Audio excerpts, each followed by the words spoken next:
All right. Another Thursday, another episode of Game Set Live. Hello, everybody. We have got a great guest for you tonight. We got none other than the Megasaur of content creation, Mr. Colt Eastwood.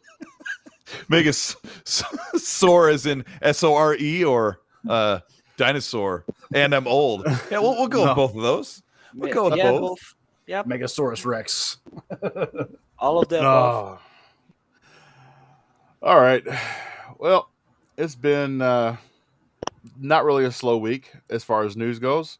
But I guess other than Deathloop, it's been a slow week as far as game releases go. Power Man 4K, what have you been playing besides Twitter?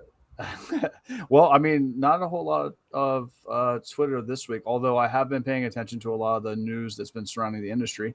But I have been playing a lot of Cyberpunk. I am really interested in the anime that came out on Netflix. It's really, really good. And it's good to see that everybody's kind of given that game a chance.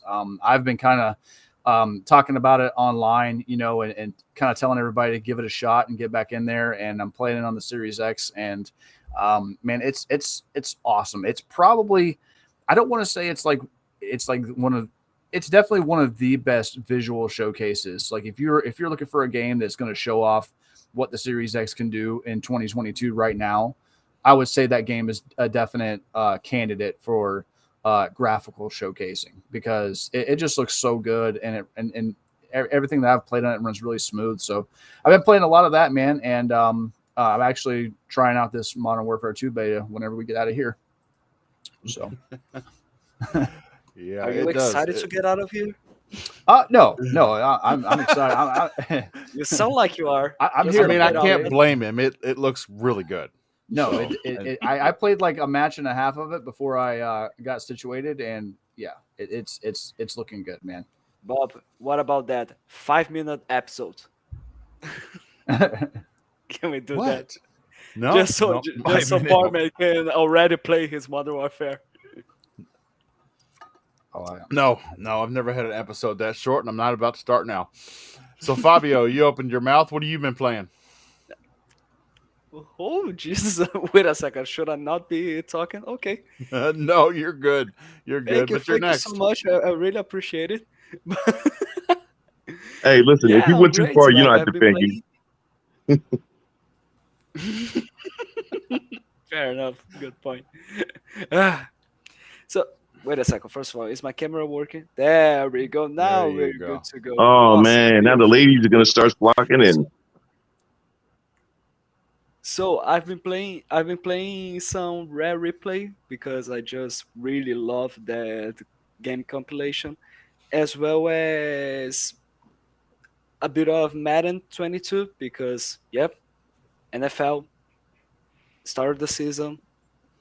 La di da.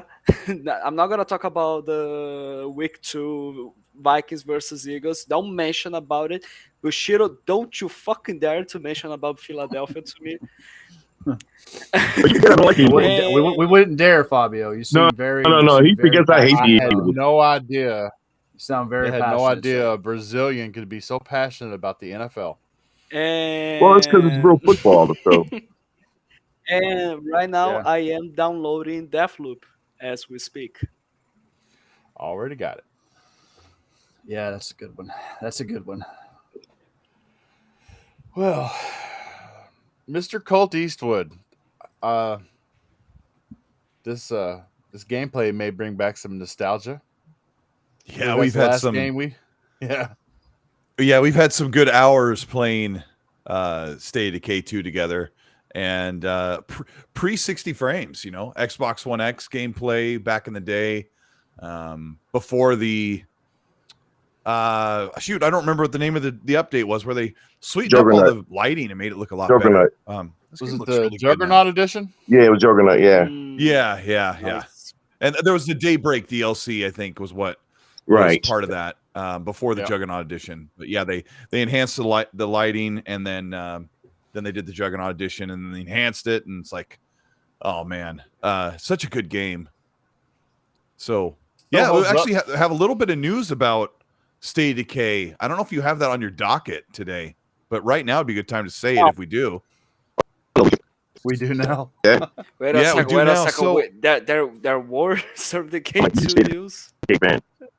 K3, State of K3. So apparently the coalition is in Vancouver, Washington, or Vancouver, Canada, which is 6 or 8 hours north, or 6 hours north of Seattle. But the coalition people have come down to hang out with the Undead Labs team to work on Unreal Engine and kind of be support for State of Decay 3.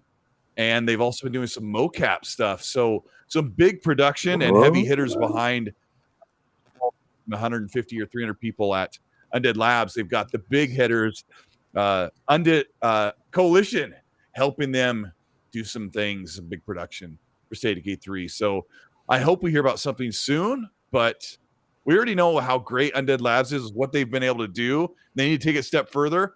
This is that step we were wondering about. So hopefully the next time we see the game, it's gonna look fantastic. So Well, I just hope that it's not peer to peer. I want State of Decay 3 to be server based so that it doesn't affect everybody's experience, only the person that has the bad connection. Because that's the problem that we saw at launch. And I think when you go peer to peer, it's kind of the lazy way out for a developer. yeah, Because it is. I mean, we're talking peer to peer. We were doing that in the early 90s on PC. That I think that with Microsoft servers, we could definitely be doing server-based multiplayer on a first-party game. I mean, come on. yeah, they do need to step up and make big choices and big investments into those studios. The mocap thing is also, that's one of the things that was missing, because if for those of you who played a lot of State of Decay 2 and people watching the show, everything is all hand animated and hand rigged for the character models.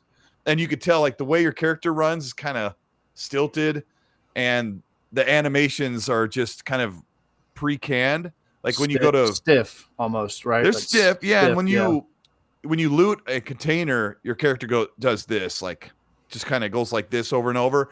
And then I turn around the next year and I play Days Gone, and the character, even those are canned animations that are pre-made in the mocap studio, where he puts his K-bar knife into the hood, jimmies it and pops it, and then he gets in there and he reaches around, and it just has that extra feel like you get in Red Dead and things like that. So Exactly. I think we're going to see more realistically grounded motion capture mixed with great animation. So yeah, I think it's going to be a while. I think we probably won't see something from that game for over a year before they do their big reveal, but it'll be worth it.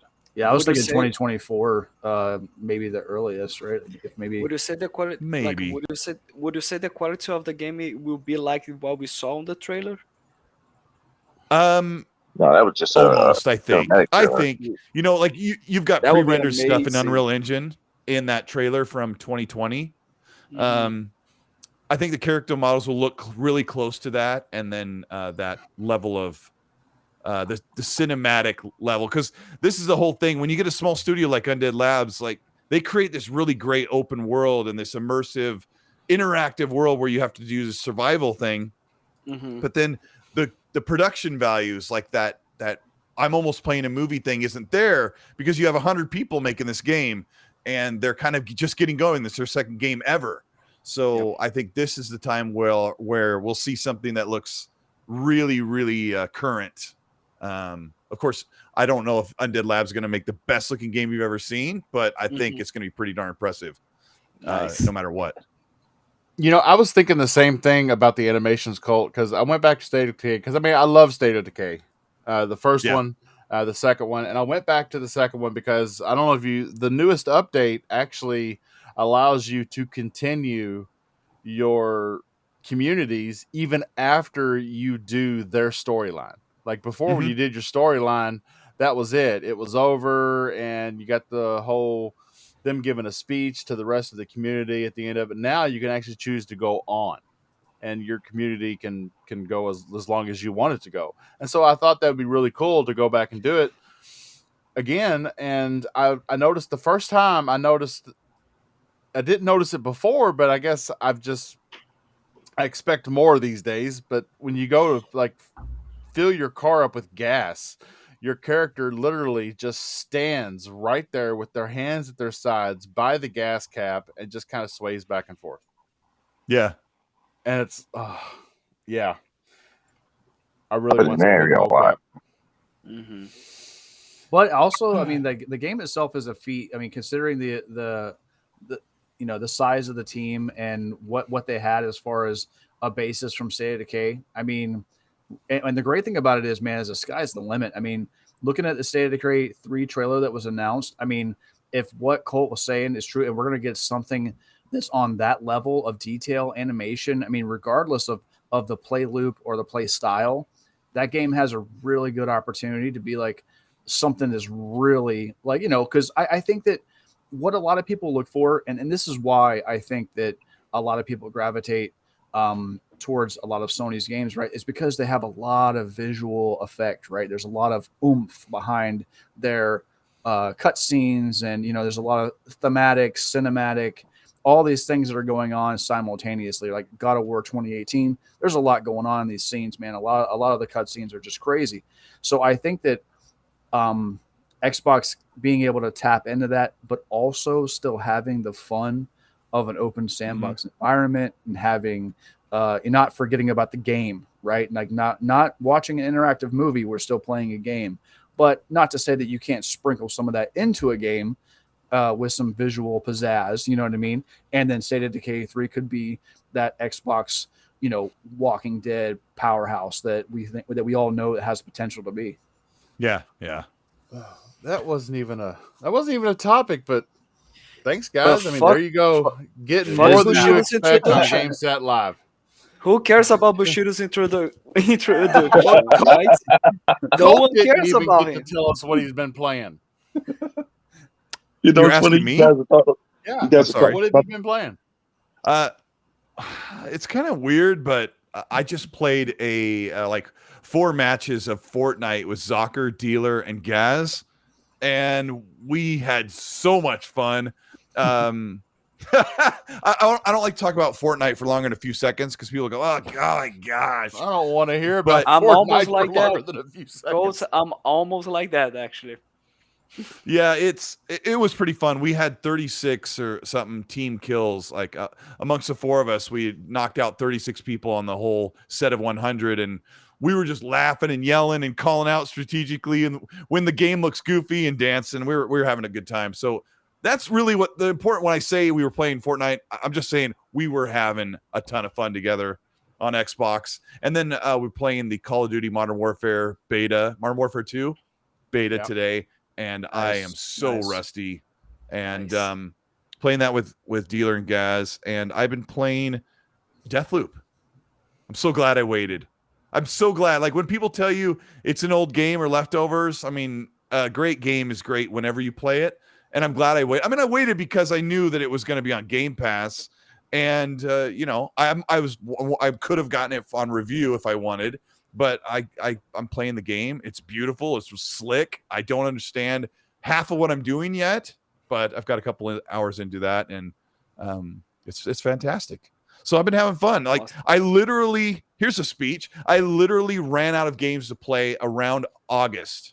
Like, how people talk about the backlog. Wow. I play a ton of stuff, and I seriously ran it August. I seriously ran into the point where I'm like, and I mean this 100%, guys. I ran into where I'm like, there's nothing I want to buy or play that I haven't already tried out, or a genre that I'm not interested in. And when I try it, I give it up after 20 minutes. Like, I'm literally out of games to play.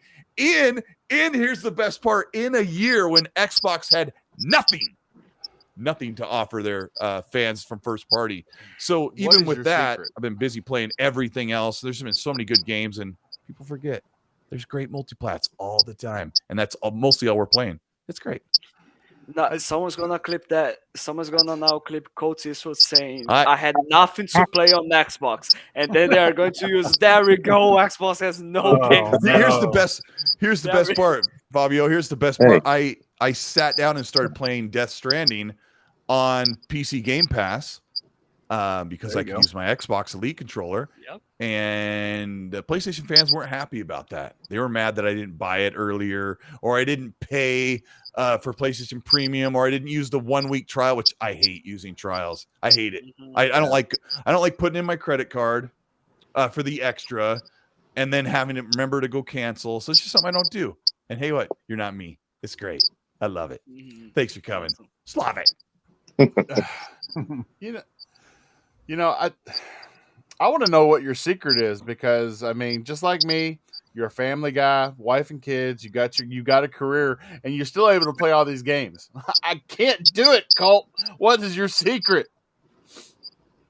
5 For hours. real? 5 hours. There you go. 5 hours of sleep. That's my secret. Oh, wow. Rand and I have been playing through. I guess I could say this because it's in preview. Yeah, I guess I could say this. Rand and I are playing the final version of Grounded because he's never played it, and I've got 150 hours in with my kids, so we've done it all except for the final content. So Rand and I have been playing for 3 to 4 hours a day, sitting down in co-op and going through the scary, freaky, very dangerous backyard, and that game is so freaking good. And I made fun of it in 2019 so hard. Oh boy, was I wrong. Clip that. I was wrong. Yeah. So that's Hey, what's up? Wait, hold on. Hey, campaign, right? what's up, Okay. Barbara? How you been, buddy? It's good to see you in the chat. Follow me around again. Yep. Me. Bush. Yep. Bro. Or Mike. Mr. but Bushido, you chopping what have you up been pretty hard, playing? Oh, come back now. Oh, okay. I thought you forgot about me. Sorry about that. I was Wait a second. Bush. gonna say anything, Bush, But- you're cutting but, out pretty bad, buddy. Yeah, I'm cutting in and out. You're good. Oh, There you now- go. yeah, now There you're you go. good. All right, now it sound better. Awesome. Okay. All right. Yeah. It's funny you mentioned State of Decay. Me, Spooky, and Dealer played about a week ago, maybe a week and a half ago, and we had a stinking ball. He hadn't played it since the update, and that's all he kept talking about, how much better the game looked now as opposed to when it first came out. But then after that, I was addicted, and I played for about a whole week straight, nothing else. And the same thing I felt about Grounded. I really wasn't going to feel grounded, and when the early access came out, and I played it, and I was like, man, I was just so wrong about this game. The game is fantastic. I can't wait for the new content. I've been playing, still playing Phoenix Rising. I've been hearing so much about Cyberpunk that I went out and bought it today and can't wait to play it. I'm kind of mad because I look at it as it's downloaded and I'm like, I want to play now.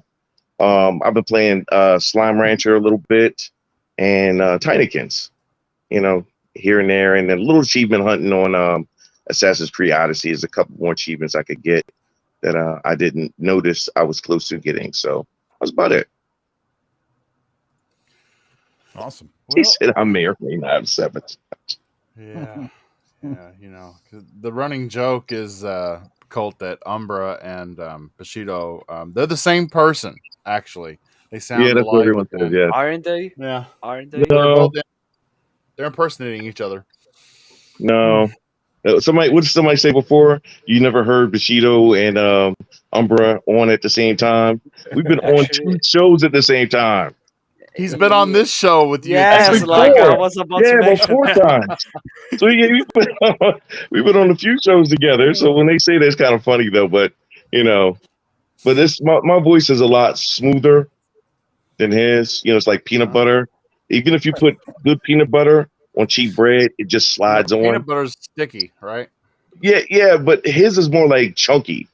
And if you put on even good bread, it'll tear up. Little hard to take sometimes. You got to be a little delicate with it. That's his voice. So that's the only difference between us two. It's still peanut butter, but one's smoother and one's a little rougher. That's all. Fair enough. All right. Well, as you can see, Bob has been playing a lot of State of Decay 2 and turning on games just to get the Game Pass rewards, which, games I'm not interested in. It says play. I download it, I hit play, and I get 25 points. Woo! Nice.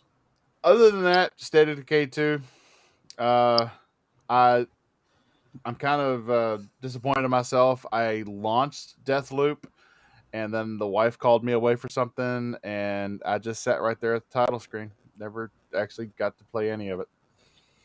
Yeah, Jeez. which is kind of what the way State of Decay 2 went, because State of Decay 2 there's no pause, and when something's needing to be done around the house and I'm hollering back, I'm busy right now, I've got no pause button, and she's tech savvy, she's got her own Series X. She goes, I do believe if you turn it off you can quick resume. Damn it. Thank you, Microsoft. Thank you, Microsoft. There we go. But shout out to those in the chat. Thember, Palpatine, you're here every week. Number one fans, Jedi Knight Peter, Umbra stopped by. And we're going to get right into the topics. So like, share, subscribe, tell a buddy or two. First off, we have seen what can only be construed as GTA 6 footage. Well, Careful. yeah, Very, and very and- careful. and it wasn't too long after. I do believe it didn't even make it 24 hours. A hacker by the name of Lapsus, $, 16-year-old kid from the UK, is the leader of Lapsus, has claimed responsibility for this hack, which isn't that hard to do if you know anything. If you're in any kind of corporate environment, you know they warn you about phishing emails and how people can get access to your profile in the company's network. Just by verifying something, they can get your access. So it's not hard for a hacker to do. But do we think that Rockstar has done this intentionally, and this hacker just kind of jumped on board and said, "Yeah, it was me. Who's gonna dispute it?" Who thinks that? I Is don't this know. is this I a mean, running Do you think, Bob? Do you theory think that's that? running around, or conspiracy that Rockstar like did a strategic leak to tank their shares? And yeah, I don't think it went too hot Yeah. for them. Yeah. And no, I think them saying, we'll fast forward to one section before we bounce right back, that they put out a public statement 24 hours later saying everything's cool, everything's still on track. I don't believe them. I think they're really sweating, and it sucks. And we live in a world where people who want to share inside information and be the first to break are actually tanking a lot of the good in the gaming community and in the industry. But we'll get into that. Well, yeah, I mean, we've seen it's just very recently, right, that, a lot of people, and this has kind of infected the gaming community a little bit as well, as, people love being the first to do things and being being that person, being the guy, right? Being the guy that drops the content or drops the information, being the first, and it's a big clout chase. I mean, to direct what Bob was talking about earlier, I 100% do not think that this was intentional. I mean, this is a major hit to Rockstar, in my opinion. 90 plus videos that are in debug mode in no way showcases anything about that game that's going to be positive, in my opinion. It was all stuff that, probably wasn't meant for any public eyes. If I had to take a guess. So, Rockstar making that statement, it was very quick. It was very, very PC, something that they needed to do to reassure their fans, because, like Cole had mentioned, stock shares, and all this stuff matters. And things like this that happens on social media, whether it be a positive or a negative, directly influences people's money. And we're talking about a lot of money. Rockstar is huge. And to see this happen to a game that's probably, I mean, GTA is probably one of the most influential games that are out right now. I've never seen a game that hits NPD as much as that game that's crossed 3 generations of consoles and PCs. So, do I think that Rockstar is going to be okay? I mean, yeah, I think so. I think that they've probably got a lot of people, a lot of really smart people, and a lot of lawyers, and they're getting a lot, as much as they can done. But just incredible the amount of information that is out there in the public. In my opinion, the biggest thing was probably the source code. I mean, the GTA 5 and 6 source code that was out there, and the craziest thing was it trying to be ransomed off for sums of money, which really puts all that into perspective. But yeah, I mean, just a crazy thing, and really you hate to see it because at the end of the day, these guys are working really hard, and I know Rockstar has had a reputation in the past for crunch and working hard and stuff like that, but I don't think anybody can deny that they don't put out games. Red Dead Redemption 2 was probably my game of the generation from last generation. It was between that one and Doom Eternal. Those were my two probably top games. The detail and the things that go into Red Dead Redemption 2 absolutely blew my mind on the Xbox One X, even at 30 frames per second. So it really sucks to see, man. I know those guys work hard, so hopefully they can get everything squared away. Didn't Rockstar Games just sell the source code for GTA 5 to another company? That I don't know, but I do know that Yeah. I do know that it was Believe part. that they did. The source code was part of the leak. I don't know if it was. I don't know if it had already been, sold off or what have you. But I do know that the GTA 6. I mean, at least some lines of code, a good portion of lines of code, were in there along with all those videos. So. And what's the saddest part about the whole thing really is just like how, man, sometimes the gaming community, the fact that people jumped on that and automatically assumed that was in any way, shape, or form going to be what GTA 6 looked like, and people were legitimately running with an idea that this is what this game's going to look like. That's better than looking at me all night, right? Well, I mean, are you an alpha build? Are you alpha? Are you debugging right now, sir? You're supposed to say, sure. Bob, the video's over. Change the video, Bob. But yeah, man, it's a crazy thing. I'm really shocked. I mean, this might be. I don't know. I mean, Colt, could this be like the biggest leak that's happened? I mean, would you say that's like, it's got to be up there? Yeah, I'm trying to remember what other big leaks we've had to deal with. Definitely a Grand Theft Auto is like one of the biggest games that could ever leak. So it might be, and someone could maybe help us in the chat think of other things that have leaked that were pretty massive. Half-Life 2, I recall. I remember that being a really big. Wow, It's an age ago, isn't it? Yeah, that was a long time yeah. ago. But they had to go back to the drawing board and redo the whole game. They did. I mean, I remember all of that because they lost the entire source code in that hack. Yeah. They lost everything. I mean, they lost basically everything, and had to start from scratch, which was. Yeah, I mean, we also have just a couple days after this Grand Theft Auto leak, we had a YouTuber with 200,000 subscribers that was getting early access and signing NDAs to review games and get early looks into things for his channel. And this is something that publishers and developers and studios trust you with, and platforms. And he made an alternate account so he could capitalize on the "I'm an insider" thing, and that's another big mess. And this is all while the GTA thing was hacked, and anyone who could get their hands on it wanted to share it immediately and say, "Hey, I broke the news." And I don't know. I just keep hearing about these developers saying, "You're ruining it. Like, this is work we spent 5 years on, and we're waiting for our big moment at the E3 stage or whatever it's going to be." And you ruined it. You put it on Twitter. You put it on Reddit.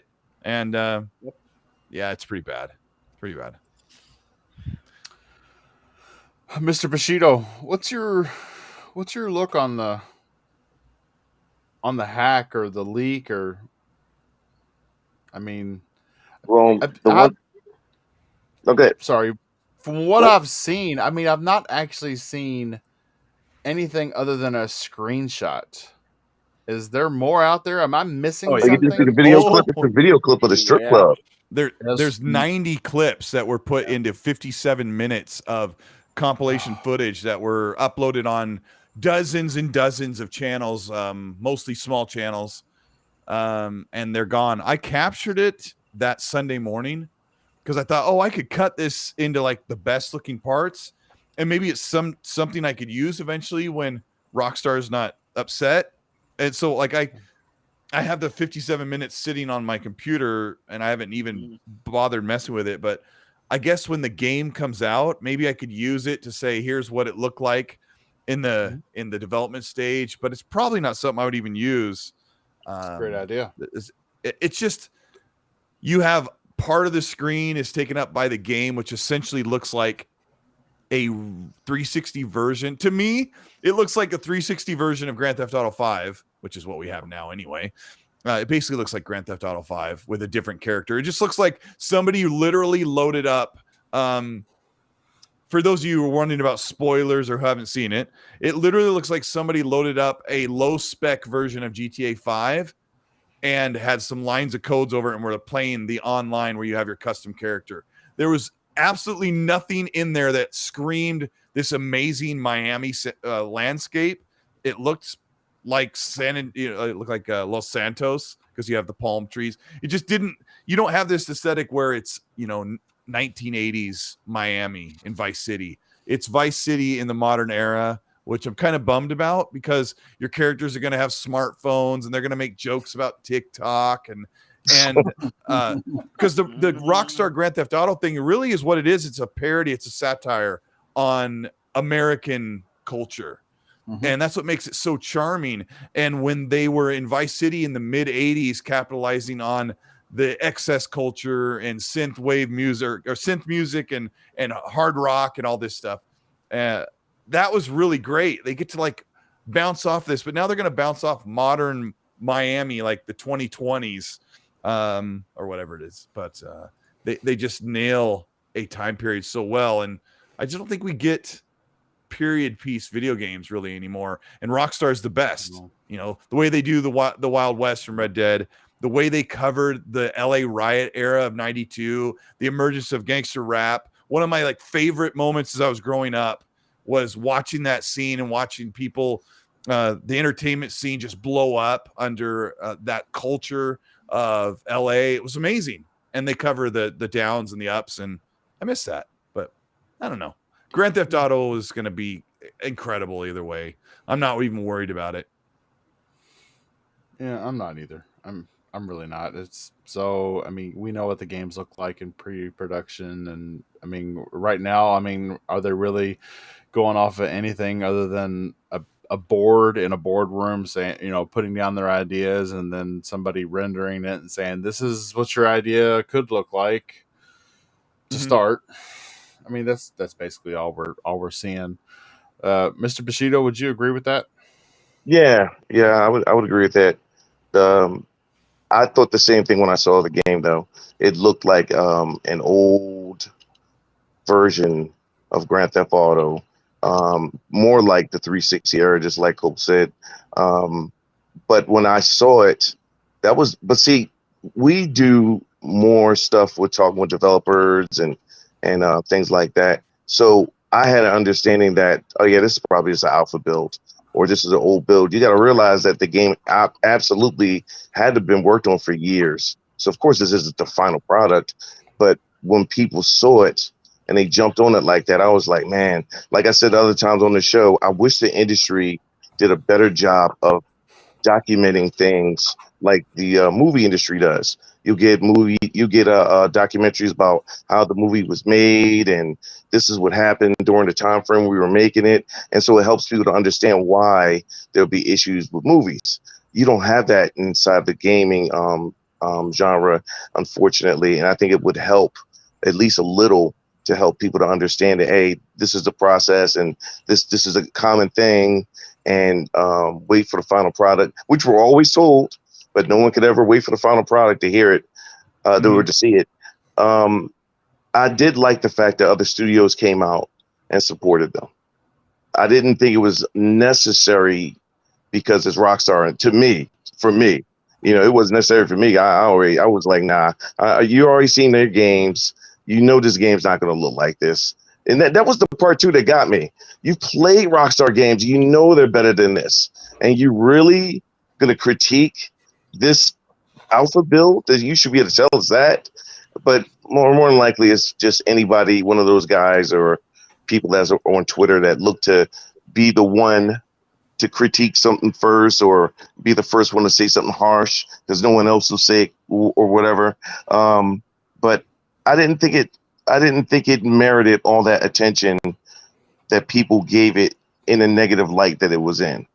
I actually thought it was kind of cool to see it in that phase, to see what they were doing, and then to see the strip club and her walking out of the strip club. They're walking around real slow to get a view, I guess, of everything that was going on. So I thought it was pretty cool. But at the same time, everybody doesn't look at things the same way you do. So, Bushido, I thought it was so cool that you mentioned that because I remember, in the era when people still bought, CDs and things of that nature, and you remember like you get a special edition and it would do like behind the scenes and right, the drummers off to the side and they're kind of right, they're kind of shooting it, doing whatever, and they're kind of maybe doing an impromptu little guitar sesh or something like that, and that's why I was so intrigued by the Xbox documentary. I thought that was the coolest thing ever because not being able to see that from the beginning.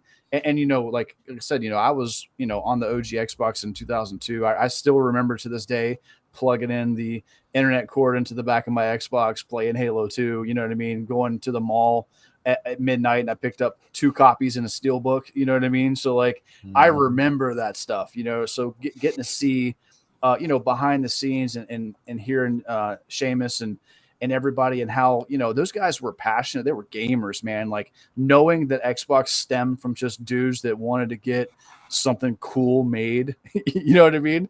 right. It's just so awesome to see. And I agree. I think that the gaming industry would like really benefit from being able to see a lot of this stuff and to really give credit to a lot of developers don't get to see the limelight, man, and they don't get to be rock stars like Todd Howard and right, and being able to give them shine a little bit of light, like, hey man, that was me on there, and get some notoriety because those guys work hard, guys and girls, but they work hard, so. We had a space before, Ask a Dev, I called it, and so when the devs were in, it was Agent Deli and Alex. He used to work at Ubisoft, but now he works for one of the Bethesda studios. I forgot which one. It'll kill me. But when they were in there, I was joking with them about.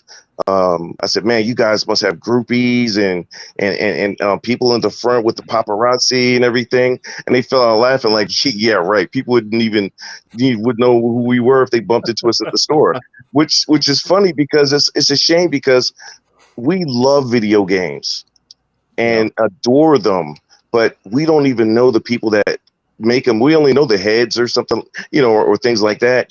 We don't know all the little guys. It'd be nice for those guys, you're right, for them to get a little bit of praise for the work they do. Yeah, when I was at E3 2019 in LA, I was in line with all the Xbox fans to go into the Microsoft Theater to see like their whole setup for the day. And there was some people with lanyards, like 5 or 6 young, like 20-some-year-olds, and they had a Borderlands lanyards or something. And I said, "Oh, you big Borderlands fans?" They're like, "We're developers." I'm like, "Seriously?" "Oh, that's so cool." my goodness. And I shook their hands, and I go, "What do you do?" Because I was looking forward to playing Borderlands 3 in like 2-3 months when it comes out. At that time, I couldn't wait, and I said, "Well, what do you do?" And they were trying to explain to me, "Is like, I do like the texture work for the environment, and she does all the color sets for those textures and for those to be applied, and he makes the polygon parts for like the rocks and hills." And I knew immediately, like, what they did, they love what they do, but when they have to explain it to fans, they're like, "No, I don't make like the whole character and make every single level." Right? There's all these people that are so integral to the part of video game, but they're so important, and they don't get the limelight because in a studio like Gearbox Studio, they have 300, maybe 500 people that work on a Borderlands game. And one of your team may do something that just doesn't seem like super incredibly awesome, They don't get that limelight, but that big reveal when Borderlands goes up on the big screen, on the big stream, or on a stage, whether all you do is just put the logos onto items in the world or whatever it is, that's got to be so amazing. So much pride as that happens. And then you've got some guy who's flexing some guy or girl flexing their muscles on Twitter and Reddit and YouTube, who's like, I'm going to leak everything that I got because someone trusted me with information. And I've been in that as well, back in 2018. Wait, 2018.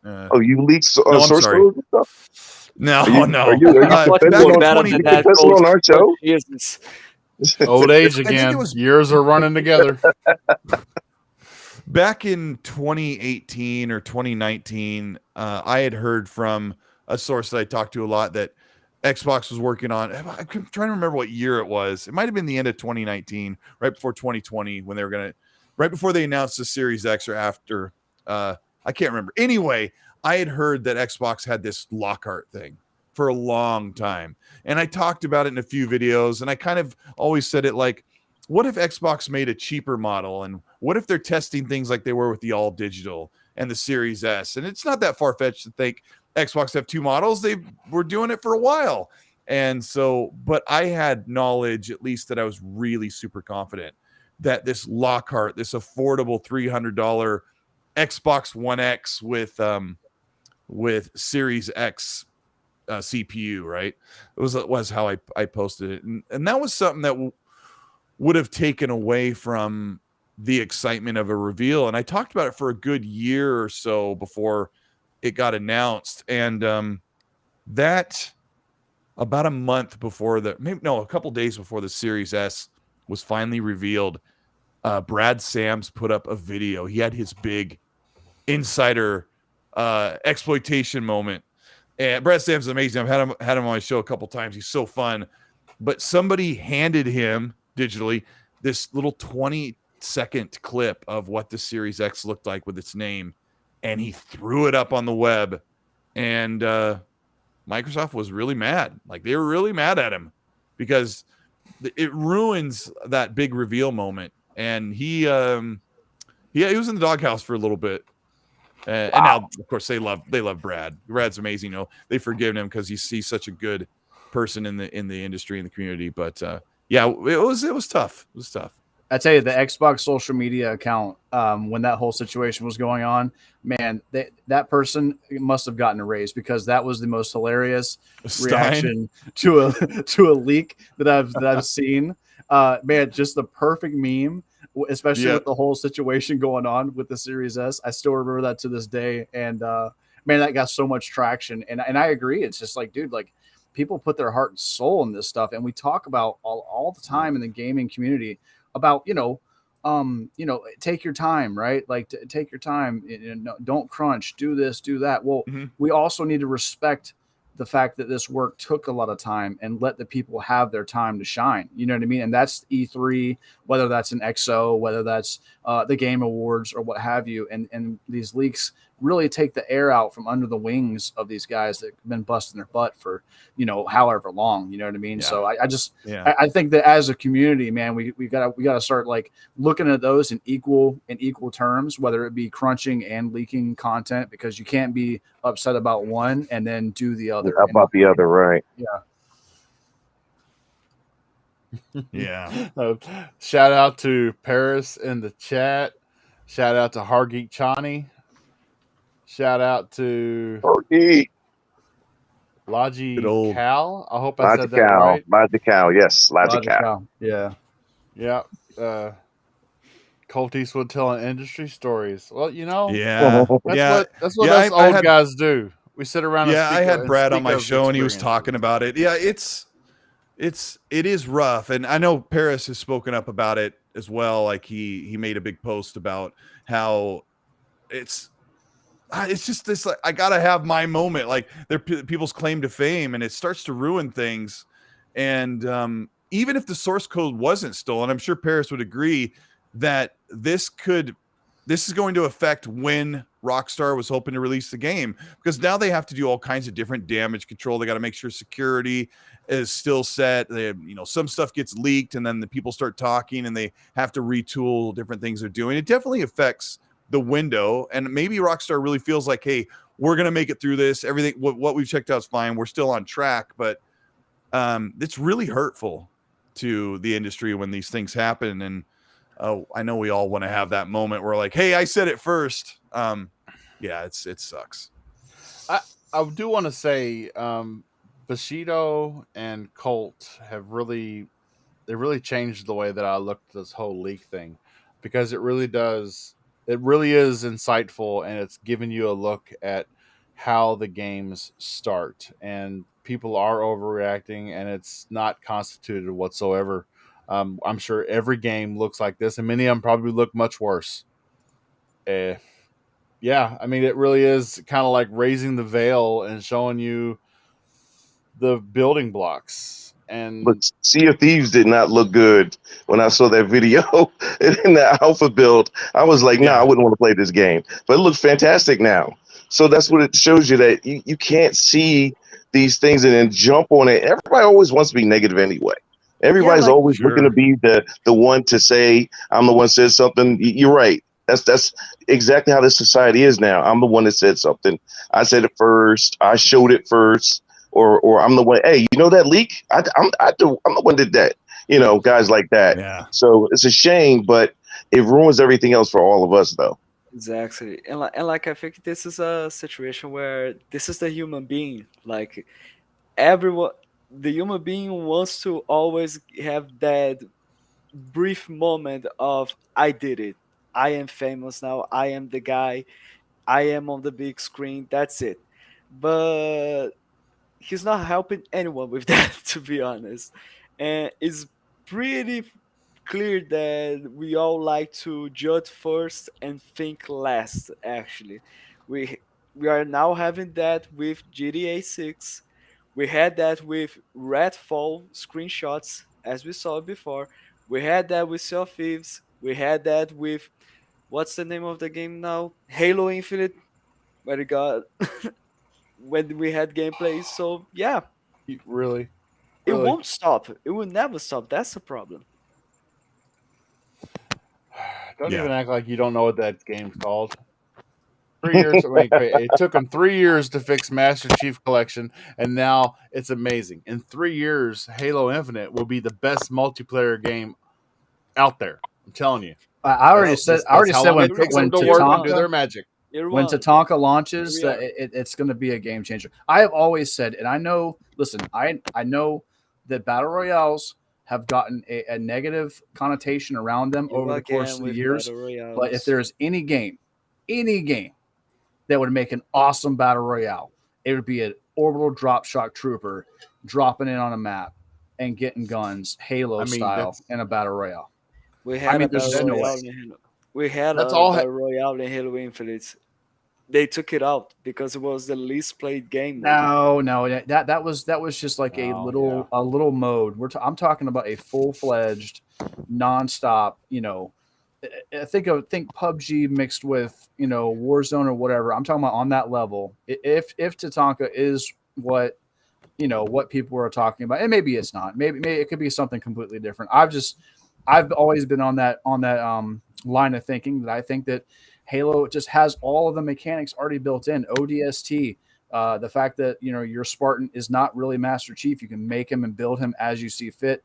I don't know. I think all the stuff is in there, and whether people like it or not, I understand there is and I was there. I was there in 2002 playing Halo on the OG Xbox. So I understand the level of nostalgia that's there, but we have to understand that like these battle royales get traction, they get views, they make money. People are paying attention to them. Warzone 2 right now is probably one of the most hyped battle royales that's going to be coming out in the foreseeable future, unless something comes out of nowhere like Apex did. But for now, Warzone 2 is on deck.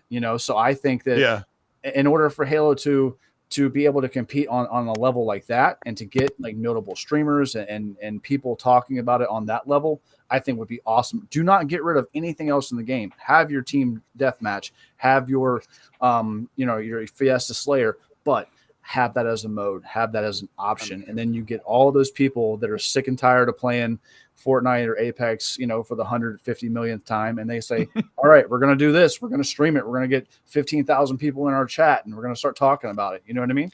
Yeah, like You know what I want? Go on, Cole. This is what I want.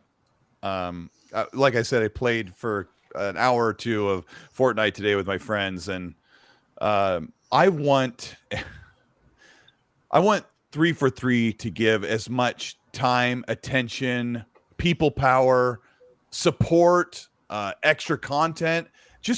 I want 343 to give as much care and attention to Halo Online as Epic does for Fortnite. Okay, hear me out. Epic looks at Fortnite because it's a huge cash cow. They make a ton of money and they have millions and millions and millions and millions of fans.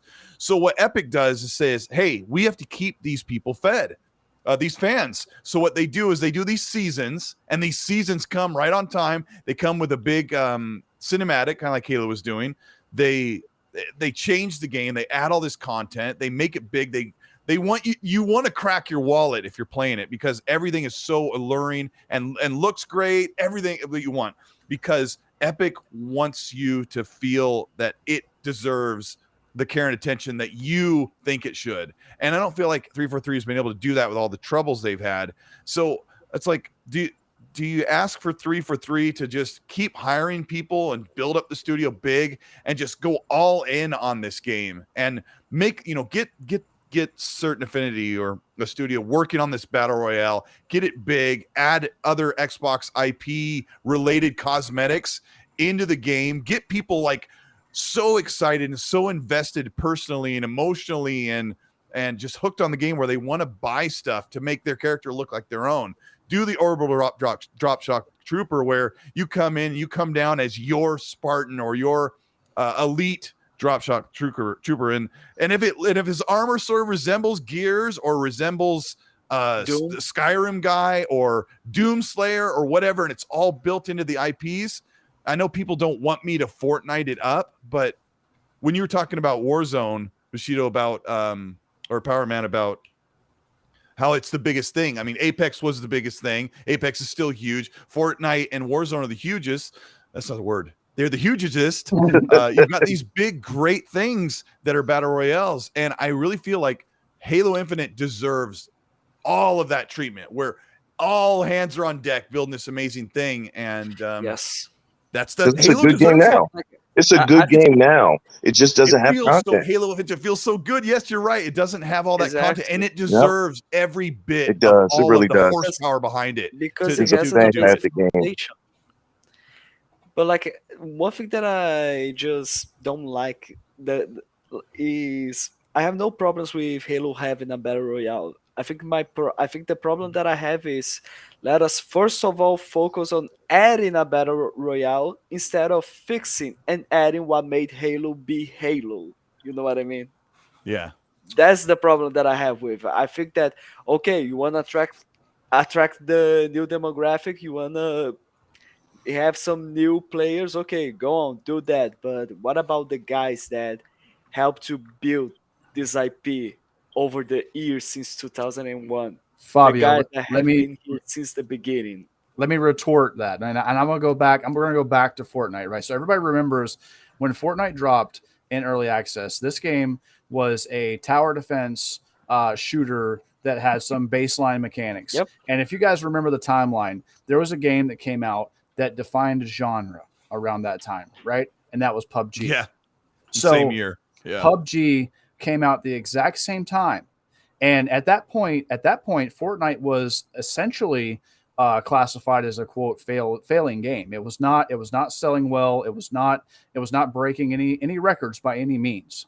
It was a fun little tower defense game, that actually came through ID at Save the Xbox. World. That's what it was called. Save the World. Save the World came through ID at Xbox, and that's what it was. So fast forward to the behemoth that PUBG became so quickly and they didn't expect that level of success either. But it became huge. It became very successful. And what did Epic do? And this is what I always credit them for: is they were able to pivot in a reactionary way and make their game into something that they saw. They saw the market. They read the field, and they knew this was going to be huge, and they jumped on it. And then now Fortnite is what it is today, right?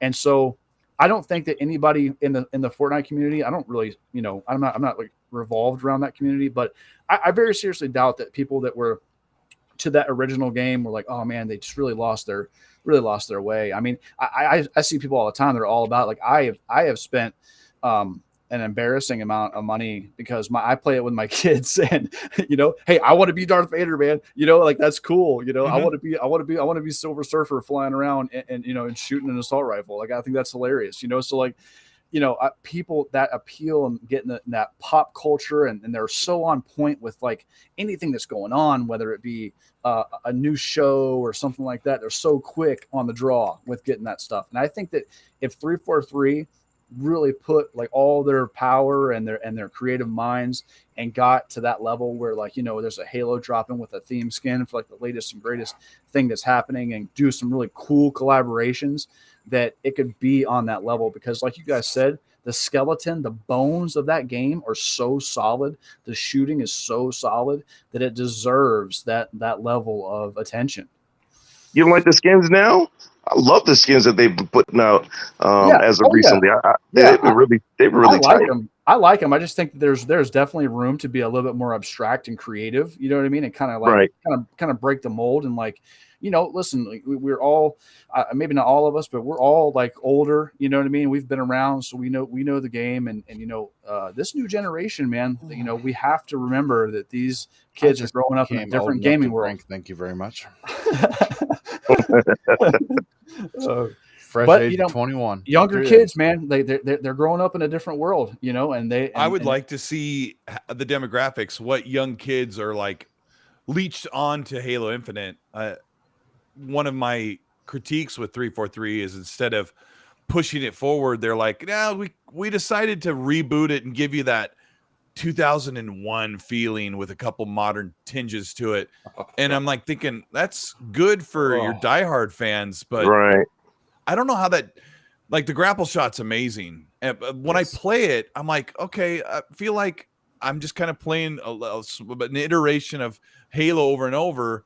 And then I go back all these years and play Fortnite. I'm like, look at all that Fortnite's doing. There's a whole world where my son and I went in, where you just go and hang out, and you drive ATVs, and you get a jetpack, and you can just like chill and show off your stuff with friends in this shared world. Or you can go in and do all this content created or user content created stuff. So there's all of these great things that I hope Forge will bring. Unfortunately, I think the Forge community is going to save Halo before 343 can. Yeah. Yeah. And that's why I said, why aren't you launching the game when Forge and co-op are ready? Co-op is essential to the campaign and to the experience of Halo. Joseph Staten said that it was an integral, essential part of the DNA to be able to play in co-op. And I'm like, why are you letting Microsoft or Xbox push you to release this game in the anniversary? I don't care about the 20-year anniversary. I want the game to launch at its very best. Right. If it launched in November of 2022 with Forge and co-op and all this content they've been working on, like if they just held it on, I don't know. Who knows? Woulda, coulda, who knows? I really just wanna when Forge gets released, I really want to see 343 making a Twitter a Twitter post saying, fuck it, now you do it, since you're so goddamn smart. You do it now. But listen, giving the Forge to the community like that is going to open up a whole new door of maps. And I've already seen a couple of really cool things. Like, have you guys seen the Toy Story? Like he's building I've seen that one. Yep. The bedroom, dude. Listen, if they have that level of control and build potential, man, I have seen Skyrim mods. I have seen Fallout mods. I have seen and a lot of crazy stuff coming into a lot of Thomas the Train mods. But if stuff like that ends up happening, like that could change the game. And like I said, it goes along with those collaborations, talking to people, getting stuff into Halo. I think one of the most hyped things people were talking about, which I thought was kind of crazy, was they started putting cat ears on the Spartans. If we could put cat ears on Spartans, we can have collaborations of any kind. So, if to me, like the That's a rule books really are good gone. point. You know what I That's mean? a Like really good point. Yeah. at that point, we can start doing Terminator collaborations like they did with Gears. I thought that was so cool with Gears 5. Yes. Yeah. Exactly. Yeah. Why'd they dude, stop Yeah. there? Like, yeah, dude. they Like should they have could've- stopped with that. They did they could've one went deal with crazy. Terminator. They should have kept going. Yeah. I thought they were going to keep going. Dude, those were the coolest skins. I remember downloading that Yes. game and loading into the T800, and I was like, dude, yes, that and it just fit the world. And sometimes, man, it just makes sense, and like seeing I those loved guys, walking yeah. around as the T800. And Oh, just, dude. And let me I let me just say like- another thing. If you're playing online, stop worrying about the lore and the sanctity of the lore online. Oh, Yeah. gosh, yeah. Yeah. Exactly. I 'Cause agree. here's your lore. If you're worried about the lore in Halo, if you don't want to see a Marcus Phoenix, if you don't want to see straight up Marcus or Kate Phoenix in a competitive multiplayer on Halo Infinite, you're literally playing a game where Spartans are fighting other Spartans. Why in the world is 343 not putting in Covenant and brutes and enemies Right. against Spartans? I've said That's the that mode for I the want. I don't longest. want blue versus red anymore. I don't want Nope. your shiny black Spartan versus this shiny green one anymore. Yes. I'm sick and tired of seeing Spartan after Spartan. I don't play the game online that much because after a few matches, it gets really old seeing the same. This Spartan killed this Spartan. And like I love when I play the competitive or the competitive multiplayer on Gears 5, where there's the different Locust characters or the Rogue Right. characters. I love that because it's evil versus we're the bad guys, well then they're the good guys, and vice versa. We're playing as the good guys this time. And I think that why aren't you doing that? It just makes me feel sometimes like 343 is like we don't have any ideas. And I know like Fabio was saying, I'd like to see somebody say, "All right, you try it." But like if they said, "All right, Colt, we're gonna make you sit down and be in one of our meetings," I'd be like, "Can we do Spartans versus the Covenant? Can we put that in the game? Like, don't you literally just have to flip the code and change the skins and use and all the animations are already there? Is that workable?" And they're like, "I don't know." They used to do it. Imagine if you had to be like an all grunts mode with like the little green plasma rifles, and you guys had to just kind of waddle around, like just like little crazy stuff like that. You know Yeah, what I mean, you could, Suicide- right? suicide Everyone would pick grunts. a grunt because your hitbox is really small. But if you pick brutes and elites versus Spartans and ODST, everybody has the same amount of health anyway. It just Right. depends on what you look like. I mean, Right. those are all things you have to think about when you make the competitive games. And I'm like, why isn't that there? And it just makes me think of so many things that could be right. But we don't want to talk about Halo all day. What else we got? Actually, I it's don't- amazing. I think this is the 4th episode in a row Yes. that out of the Sunday Yeah, we are we talking got about some Halo. passionate Halo people here, man. Yeah, I've done the Yeah, same. we get Halo is never on the topic list, but we always get stuck on Always Halo. goes and there, it's yep. just It's crazy. literally never a topic, and we talk. I and think we the end up show talking should be about it. called Game Sets Halo, actually, because Oh Lord. All right. So on to the next topic. So Satya Nadella was on Bloomberg TV, and he was talking. He was throwing a little bit of shade because he was saying that he is fully confident that the Activision Blizzard deal will go through, and that he said that it's all about competing. It's all about competition. And here in the recent months, Sony has acquired 3 studios. And he basically just said to Sony, can we not compete? We want to compete. You're number 1 in the gaming space. We're like number 5. So can we compete? We try and acquire somebody that will help us compete, and we don't ever go to the review boards and start complaining about your acquisitions, but you're complaining about our acquisitions. So can you let us compete, please? Yeah, it was kind of the way he said it. I can't say it as smart assed as Satya said it because yeah, he did say it kind of. It was like, can we compete? Come on now, guys. Yeah, I have a Anyone? lot to say on this. The first thing is we all have to remember that last generation Microsoft basically had 3 studios. And you could dive into a little bit. It was really just Turn 10, Rare. 343, and Rare. Like that was Well, really yeah, what their first party. I mean, they had Playground working for them for a long time, and they weren't acquired till 2018. But there's And one at the more. time, Gears of War Mojang, was still A coalition. was not coalition yet. Last time I said this, I forgot the coalition. Yeah, like I mean, so they had 4 studios. I know I said 4, but yeah, I always forget about. I said 3, but anyway, let me get to the point. This was the Xbox platform last generation. They have Gears Studio, a Forza Studio, and a Halo Studio, and then Rare was just kind of trying to figure out Sea of Kinect. Thieves. That was it. That was all. And Sony has cruised through successfully with a great list of studios that they bought half of them and they built up the other half. And so they had no competition. They weren't competing against Nintendo because Nintendo could make lollipops and they'd be doing amazing. And maybe they do make lollipops, but Nintendo's awesome. But they don't come into the same. Sony doesn't even think of Nintendo as competition because Nintendo just does their thing. So now you've got Jim Ryan, who's upset all these times because they got to do what they were doing, rest on their laurels, work really hard, do whatever they were doing. And Microsoft was never going to upset the bed that they'd made. Everything was good. They could just keep cranking out, 2 big exclusives every year. Well, Xbox had to partner with teams that they might never work with again. Insomniac, Crytek, Remedy, right? So you guys remember last generation. I was there. I was trying to build a YouTube channel based off of the train wreck that they were working on. And now here they are saying, look, we want content. And we built a platform in Game Pass where we want content all the time. And we can't just buy access to big games. Like if we go to Square Enix and say, hey, can we get Guardians of the Galaxy in there right now? Square Enix is like, no, I don't think so. So what they're doing is they're buying publishers to make up for 10 years when they weren't not even competing. Literally, Microsoft was telling Phil and Don Matrick, no, we don't think so. No, you don't get any money. We already gave you some money. Make what we give you work. No, you can't buy studios. No, yeah, fine. I guess you can make another console. This is literally what they were working with. And now that Satya is all in, Nano Polymath, who's amazing friend on YouTube and Twitter, he made a meme of Satya pushing poker chips forward and saying, we're all in.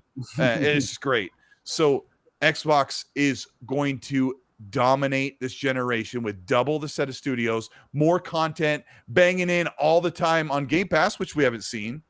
I know I'm on a soapbox. Please bear with me. I didn't make a video on this today. Nope. I didn't make a video on this because last 4 videos were about Activision, and when this news came up, I'm like, he literally said one sentence. I don't want to make a video. I just want to play some games. So anyway, Microsoft told him no, and now they want to have all this content in Game Pass. And Sony is now looking, and I said this in my last video. Sony's looking at this like, look, Xbox, you big bully, you. Minecraft and Call of Duty are literally, I use the word literally like a little kid. They are literally the most money maker of our yearly revenue stream. With Minecraft and Call of Duty, you let us have Minecraft. Don't do this. Don't take away Call of Duty. It's a big chunk of money we make every year. They're worried. They also know that they've gone to Sony, and Sony's not going to give them a $100 billion capital to buy up content for their premium service they're trying to build up. Don't let people fool you. PlayStation is trying to do exactly what Xbox is. They're following them. They're trying to buy as many studios as they can muster. They're trying to get their games out as quickly and as broadly as they can so that they can compete with the monopoly, which is Game Pass. And that's what the regulators have to fight against, that Game Pass is a monopoly purely this way, that the run-of-the-mill consumer will go like this. I want to subscribe to Game Pass. It's really the only way to play games. It's the tissue It's the Kleenex of tissues, right? It's the name brand. When you think about how do I get my games a la carte, like for a good price? Well, someone could say, well, there's PlayStation Premium, there's Ubisoft Plus. And you're like, no, I don't know. I've never really, I'm only heard about Game Pass. It's the place to be. And Xbox is building it up to be that.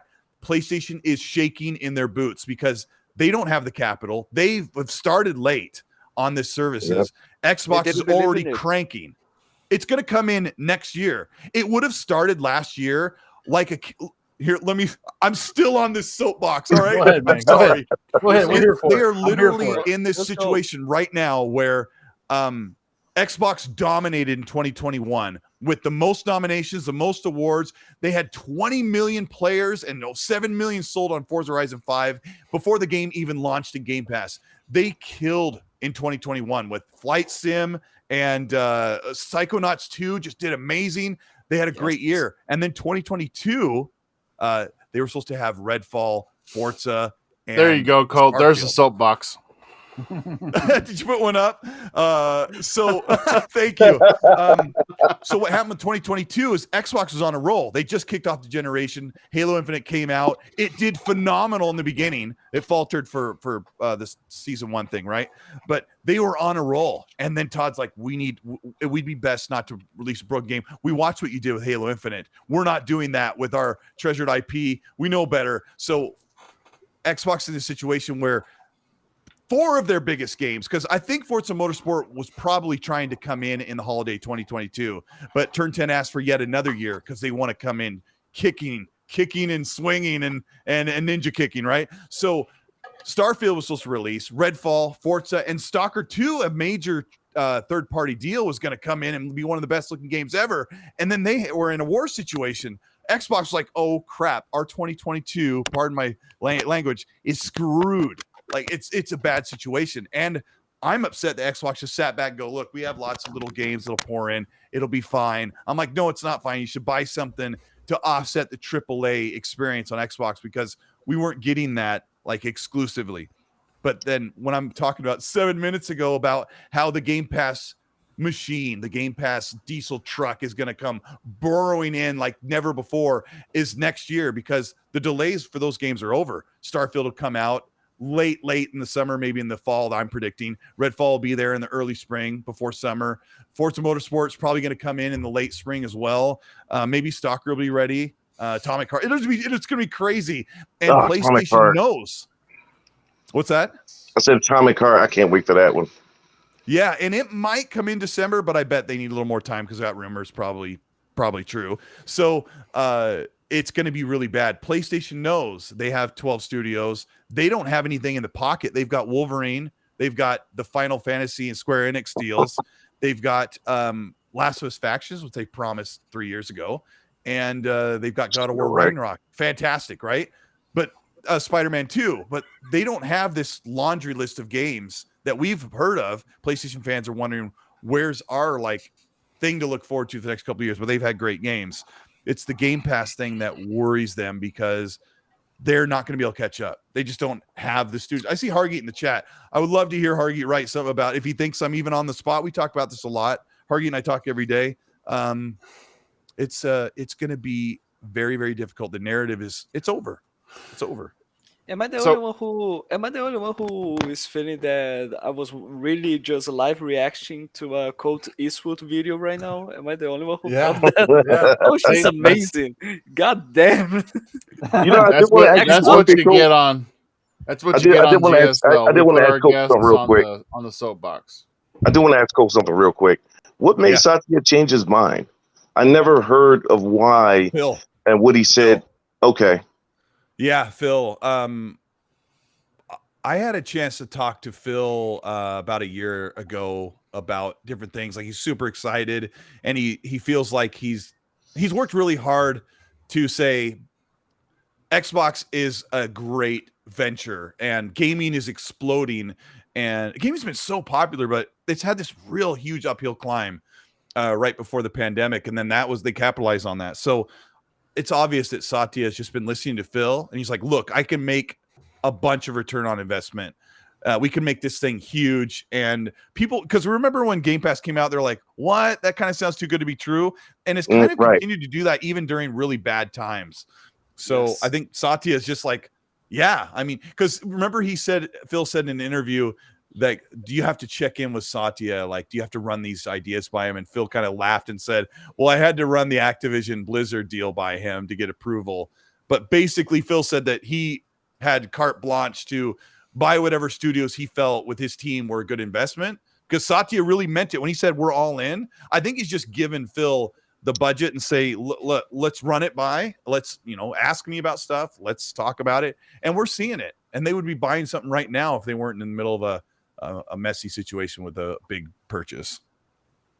Yeah, Yeah. I tell you, Cole. Like coming from the generation, and you touched on it a little bit earlier, but in 2013, whenever we saw, obviously what was going on with the Xbox One and Don Matrick and all the, the negative implications that came along with that, and then seeing kind of like that dead zone period of time where we weren't sure what exactly Xbox was up to and what they were doing around the 2016, 2017 time period, other than hardware, of course. But for me, man, I tell you, like 2019 at the Game Awards, I saw a completely different Xbox. And when they surprise announced the Sure Series enough. X and dropped Hellblade 2 right after that, and then we saw more acquisitions, and and then I almost had a heart attack the morning that they were acquiring ZeniMax and Bethesda, and I never thought they could achieve that anything higher.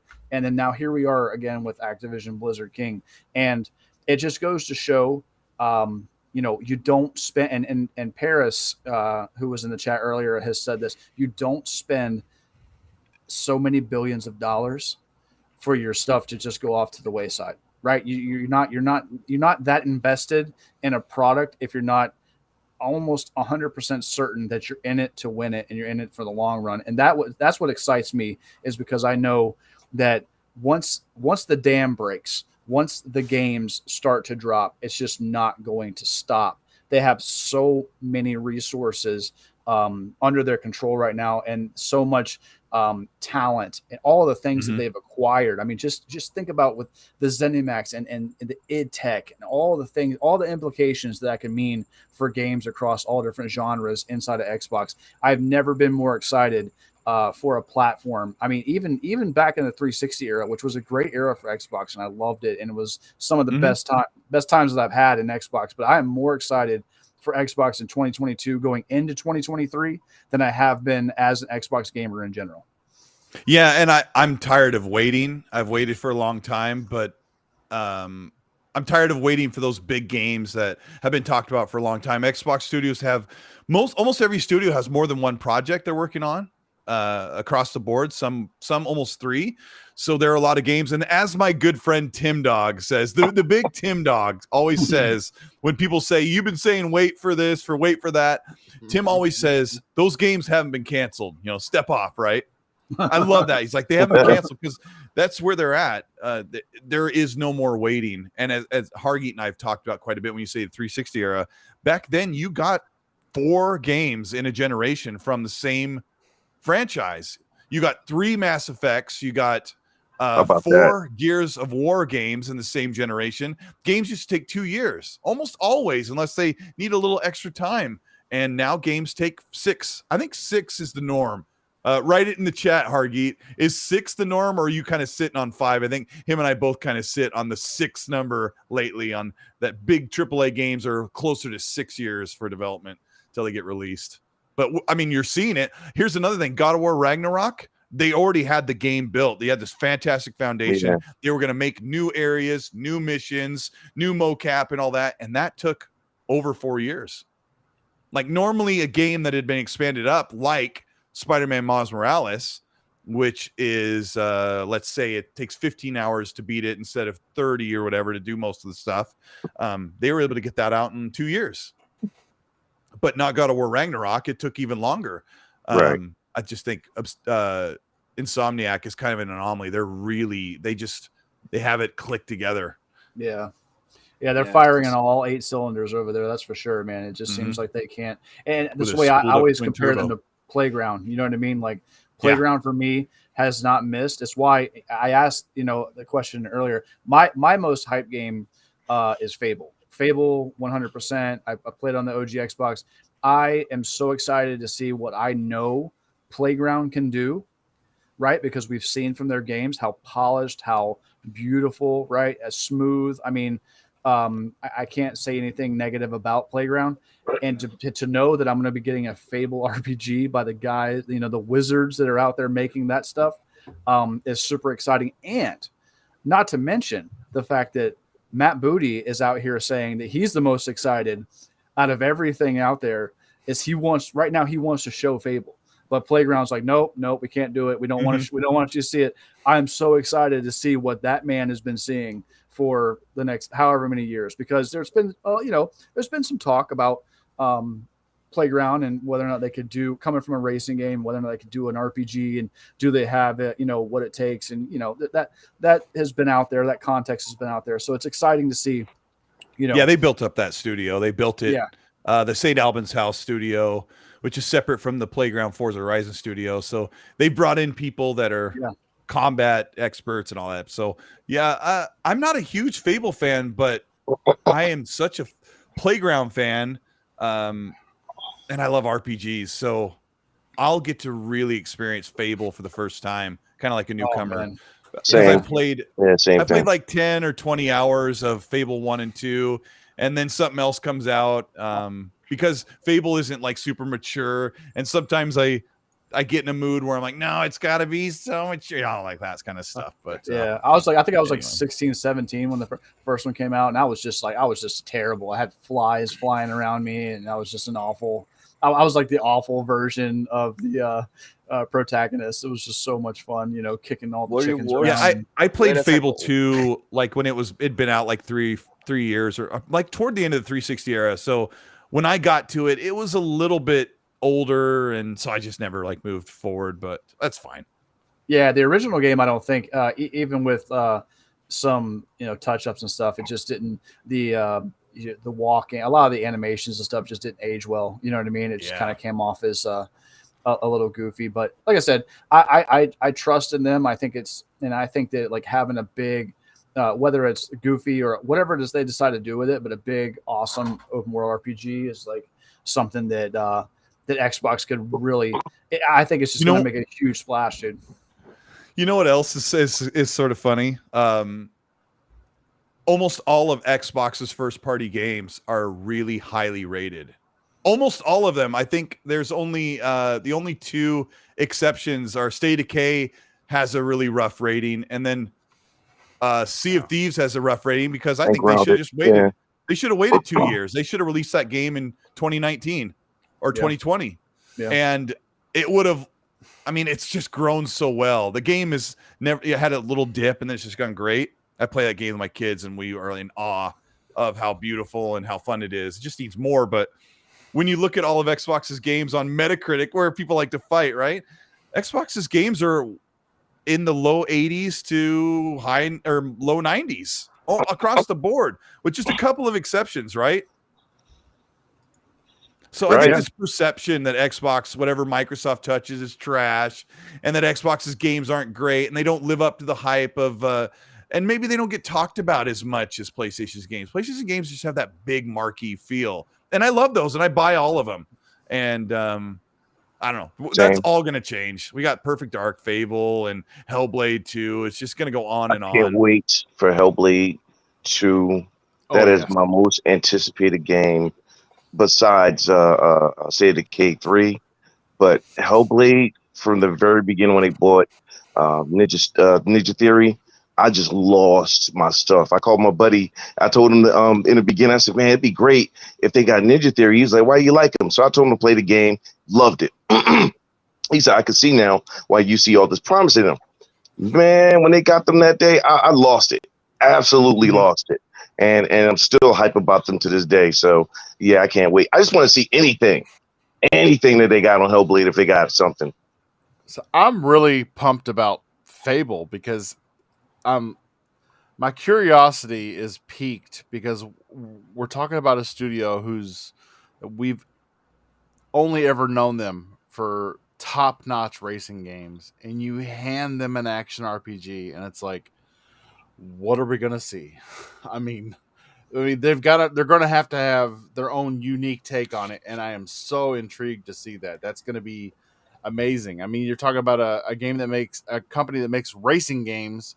They're gonna make an action RPG, a story-driven action RPG, and it's like, what does that even look like? I don't think any of us knows what Well, that looks like. cars Well, with swords if you and look at it shooting the same way with fireballs. Gorilla is the same way. You know, Gorilla made first person shooters, and you know, now look at them now with Horizon. So that's how I look at it. Look at Ben Studio, that was mostly a mobile developer, and they came out and dropped Days Gone, which in my opinion is one of like PlayStation's top exclusives at the time period. I mean, yeah, it dropped. It still is. With a PlayStation said it wasn't good enough to move forward. Yeah, What it's a travesty. ridiculous. So mad. It's ridiculous. It's I absolutely really think ridiculous. they looked at. I think this. Oh yeah, the sales figures. The Ben Studio lead was like, we sold 8 million copies. Yep, like we sold. that's what it was. Right at right where the main line of Xbox or PlayStation PlayStation exclusive games. numbers are at. Like And at 10%. they're like, no, yeah. we weren't a failure. I think Can I be messy? Go I ahead. think go that ahead. PlayStation. You can be I messy. think PlayStation looked at the Metacritic and said, "You're not worthy to be." I amongst 100% us." agree. Oh, I 100% agree. 100%. And 100% it agree. is amazing. Sam Witwer, is that how you say his last name? Mhm. The guy who played Star Killer from Force Oh Unleashed. yeah. I think Fantastic job. That Yes. the visuals and the production value of Days Gone were awesome. The game's so good. I don't know what a bunch of crud they did that to that studio. I thought and they're Deacon like, was you're such a Naughty cool Dog character. support studio now. Oh my god, such a waste of a great IP. I mean, Deacon was such a cool character. Mhm. And like I said, I mean, it got a lot of flack because it had a really bad. It needed a day one patch. You know what I mean? Yeah. And bad Did on it- Sony for sending it out there like that. But you know, Did it do the Sons of Anarchy thing like pretty well? I didn't watch that show, but I kind of felt like they're kind of like using that Sons of Anarchy characteristic thing. I don't know if it does it justice for the show, but I felt like just everything was just pretty cool and slick about that game, and they kind of just kicked him to the curb. So to speak. they nailed the biker vibe for sure. I mean, I love Sons of Anarchy, and it's kind of like what kind of drew me to the game itself, and really like cool. you know, the shooting and the horde mechanics, which is kind of like a unique take on the whole zombie other than like maybe World War Z, but this was kind of controlling the hordes and doing maintaining getting around them and moving around them and stuff. I don't know. And like you said, it just there's a weird thing over on that side with this Metacritic, and if it's not at this bar, even if it's sold incredibly well, then we're going to move forward. You know what I mean? Such a great IP that would be lost in the ether. But it's funny you should mention that, Power, because I do think that the big wow factor to Days Gone was those hordes of zombies that you saw chasing him up the side of the building, chasing him across the rooftop, chasing him through the forest. And I think World War Z took so much of that gas out of Days Gone's engine because they did it so much better. It was all procedural, and it looked great. I mean, there were thousands of zombies on the screen at one time. It was, and they came out so close to one another that I believe it sold a lot of its thunder. Yeah. I tell you what, it really shines on my PC. I think the best. I think most Sony exclusives, they just really shine when I'm playing them on PC, and it goes to show that that it's time for them, and they know it. Sony realizes it. The issue that Sony has a very loud minority of loyal fans. You can call them that, I guess, but they are very loud about having their box and having their little game to hold and say, hey, this is mine and you can't have it. Ha ha ha. And Ha ha ha. Sony is looking at this from a prospect of, and maybe a few years ago they might have been, in a boardroom laughing at Xbox, thinking, "Oh my God, these guys are dropping stuff day and date on PC. What a bunch of jerks! They're not going to do it. This is going to flop. Nobody's going to buy." And then Game Pass comes, and then Game Pass starts to change the industry because we've seen it, because everybody's copying it. Right now, everybody has a subscription service. And everybody wants to talk about how they're not sustainable and they're not making money and they're not doing this. Yes. Well, then why is everybody out? Why does Apple have Apple Arcade? Why is Sony investing in PS Plus Premium? It's because these trillion and billion dollar companies are looking at the field of money 10, 15, 20 years out into the future. Not a year and a half out, not right now. You know what I mean? And they're changing the game. And Sony is going to have to look at that and, make some tough decisions about, some negative press and stuff like that if they want to start really competing against Game Pass. Because as it stands right now, until they go day and date and until they are making it a more consumer friendly, and they've done a little bit of work, but until they start putting those games on their day and date, I don't see how it can compete on a full level with Game Pass, especially going into the next few years. All right, guys. I want to shout out to the chat. We've had a lot of people come into the chat that we've never seen before, and I just want to. Who are you people? Charlie Hustle. Shout out to Charlie Hustle. Oh, Charlie's on my show, other show with Spooky. Happy Bomb. Never seen Happy Bomb before. It was awesome. Happy Bomb coming by. Charlie. I'm seeing a lot of good friends. These are good people, except for Risket for the Biscuit. I keep telling Risket that. I keep telling him that. Yeah, Risket's awesome. Shout out to Risket and Jedi Knight Peter and Boba Fett. Like, I love hanging out with those guys and playing games and them putting up with me when we play Vanguard Zombies and stuff. Yeah, they're awesome. Risket put in the chat a little while ago. He was like, what do you call it? He said Xbox Ultimate Podcast plus Game Set Live GSL. Yeah. Yep. Yeah, it's really cool. I really do. I get along with all those guys on the Xbox Ultimate Podcast. They're all great people. Yeah. One of these days, you got Hargeet in the chat, of course. Yes. Hargeet is like the podcast chat superstar. He is. He's amazing. He's amazing. And I've seen Hargeet in chats for like a year or two, like all the time, everywhere. Like I'm in a chat, Hargeet's in a chat, and he's got all these things to say. And then one day I'm hanging out with Tim Dog on Xbox chat, and Hargeet gets on the chat because they were working out a deal for a giveaway. And I'm talking to Hargeet. I'm like, Hargeet, it's so cool to talk to you after all these years of seeing your name over and over and over. And then we're talking the industry, right? We're talking about games and what's going on. And I'm like, gosh, dang, this guy's smart. And so I've learned a lot from him. He's awesome. He's amazing. No, Brisket was actually calling it XNC GSL when I had you on the main screen while you were on your soapbox.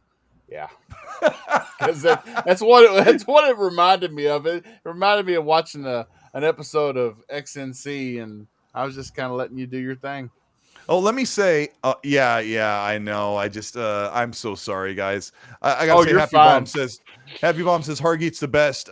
We got to hang out with Hargeet in person at the Fan Fest in June, and yeah, it was so cool. It was so cool. I'm so jealous. You guys know Sean the Bree? I don't know. Yes. We've got quite a few people here who watch the show. Sean the Bree is amazing guy in the community, and Dante Moody is a good friend of mine, and Holly, who's an Xbox fan and was at Fan Fest with us, and we were having a really good time, all hanging out together. And the reason why I say is it's so amazing to hang out with people in real life that they're only a logo and a moniker, right? So are you guys, I got to ask, Rashida, Fabio, Power Man, KY Bob, are you hoping someday to get to E3 to like see all the gaming fans? Is it ever in the cards for you guys from across the world? Yeah, I mean, I was lucky enough to make it to Gamescom this year. I was there for the fan night.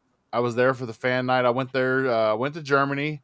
Well, that's right. The time you used monkeypox as an excuse to not go to not go to work. I remember. That was a good plan. I was there for fan night, which was the night before the show, and it was really That's cool. why he But was so I didn't disappointed know when he anybody, came back. so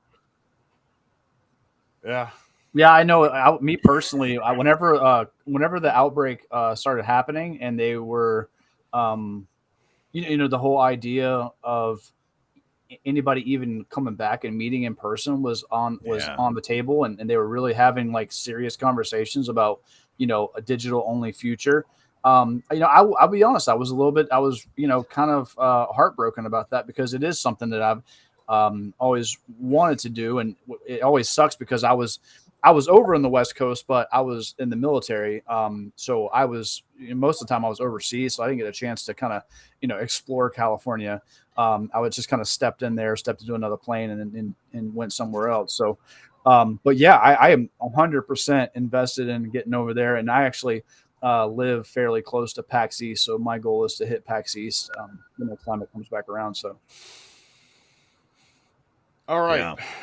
I want to mix things up here. So, um, Game Set Live. Our goal is to cover everything, and not only from an Xbox centric direction, although obviously we are, but in the last week, we have seen the largest partner with NVIDIA say that they're not doing business with NVIDIA anymore, and that would be EVGA has come out and said they are no longer in the video card market. And they called in all the, I guess, the all the content creators, all the channels that they work with and are familiar with on YouTube. They called them all in to their headquarters, and they sat them all down behind closed doors, and they said, "Look, this is what's going on." They said, "We're not going to do video cards anymore." And this is why we have been a partner of Nvidia since way back in the early 2000s. And Nvidia has shown us a lot of disrespect, they put it, because what happened was when the 1080, when the 10 series came out, the GTX 10 series, Nvidia released a couple of founders editions, and Nvidia said, "This is just a one-off thing. You know, we're doing it just as because it's not been done before." And when the 20 series came out, the founders edition 20 series was it was on stage, it was in your face, and it was that we're going to market this. And everybody saw the writing on the walls. And what has happened is Nvidia has started competing with their partners. And so at Best Buy right now, you can go get a 3090 Ti Founders Edition for $1,099. The MSRP is $1,899. Keep in mind that the MSRP it lays the groundwork for what you can expect them to Nvidia charge their partners for those chips. Well, if you look at Best Buy, you'll find that the EVGA 3090 Ti, which they call their FTW, their For the Win card, is $1,399. And EVGA said that even selling that card at $1,399, they're taking a loss. Jeez. Right. wow. So with Nvidia making their own card, cutting out the middleman with their own chips, making their own card, and selling it for $900 below what they said was their manufactured suggested retail price. Their partners can't compete. And EVGA finally, and they brought it up to them countless times. So EVGA finally stepped away and said, "We're not going to do business with you anymore. We're not going to be a partner with you. We are going to focus." And they said behind closed doors to these people, you can find it on Jay's 2 Cents. He's talked a lot about it on YouTube. Shout out to him. he said that they're going to focus on their power supplies because a lot of people moving to the 40 series RTX cards are going to need, most of them are going to have to upgrade their power supplies, and EVGA makes great power supplies. So they're going to focus on that and just kind of, they asked the people in the meeting, said, well, have you thought about talking to Intel or talking to AMD about partnering with them? And they said, in the long term, no, we haven't even thought of that yet. That's not even in the cards. We're going to focus on what we've done well for years, and that's our power supplies, our peripherals, and our PCs. And other than EVGA, I can't think of another partner of NVIDIA that has as storied and as large of a history. I mean, if you think about it, even AMD doesn't make their own video cards. All AMD's cards, all their Radeon cards are all made by their partners. They don't make their own cards. But if they did, we could see the same conflict of interest issue that NVIDIA is causing right now with its partners. Yeah.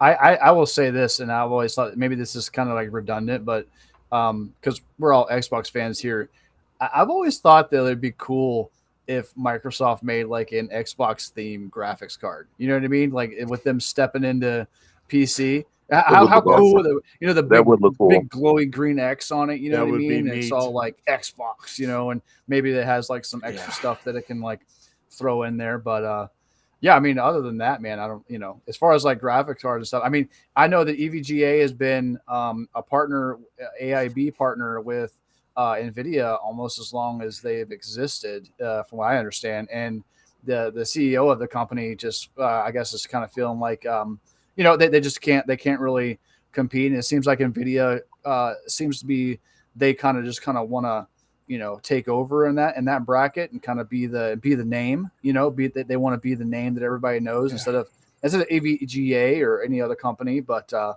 you know, it is interesting. But I wanted to throw the Xbox in NVIDIA, they're not I mean, it's a win-win because they sell the chips to their partner that their partner Intel can't sell after the fact because NVIDIA is competing with their own partners. It's just it's a horrible business model. And Yeah, I mean, kudos for EVGA to step away. I just hope that we don't see people lose their jobs because of any downside. I hope their power supply market, I hope it really goes up and they end up, this was a good decision business wise. Well, yeah, I don't know if they had a choice, but it seems like graphics cards were like a huge portion of their you know, their 80% profit. Yeah, 80%. So yeah, 20% and then maybe 10 or maybe 10% and 10%. But yeah, it's a huge deal. But Thimber in the chat, and he brings up a good point since we're on kind of like this realm of topics. He kind of wants to hear our thoughts about the Logitech streaming device. Bob, have you seen that?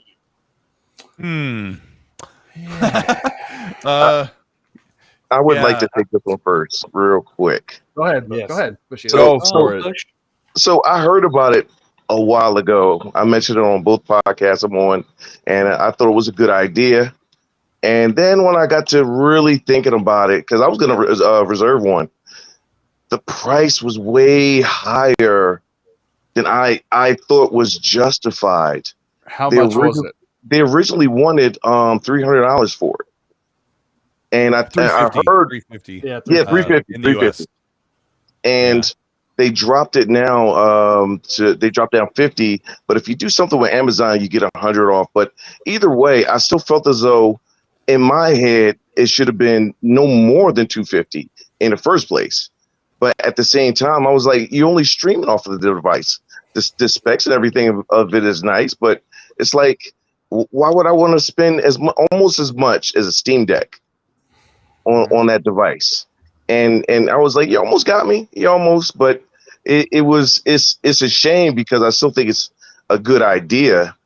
I just didn't like. I think the price is just way too high. At $399, not so much. Bushido, $14.99. what only thing that this device does for me is just make me want a native Xbox handheld even more.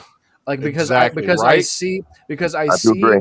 XCloud running on on a phone or what have you, and I think about a world, um, especially right now with mobile as crazy as it is. See, we look at things from the US, right?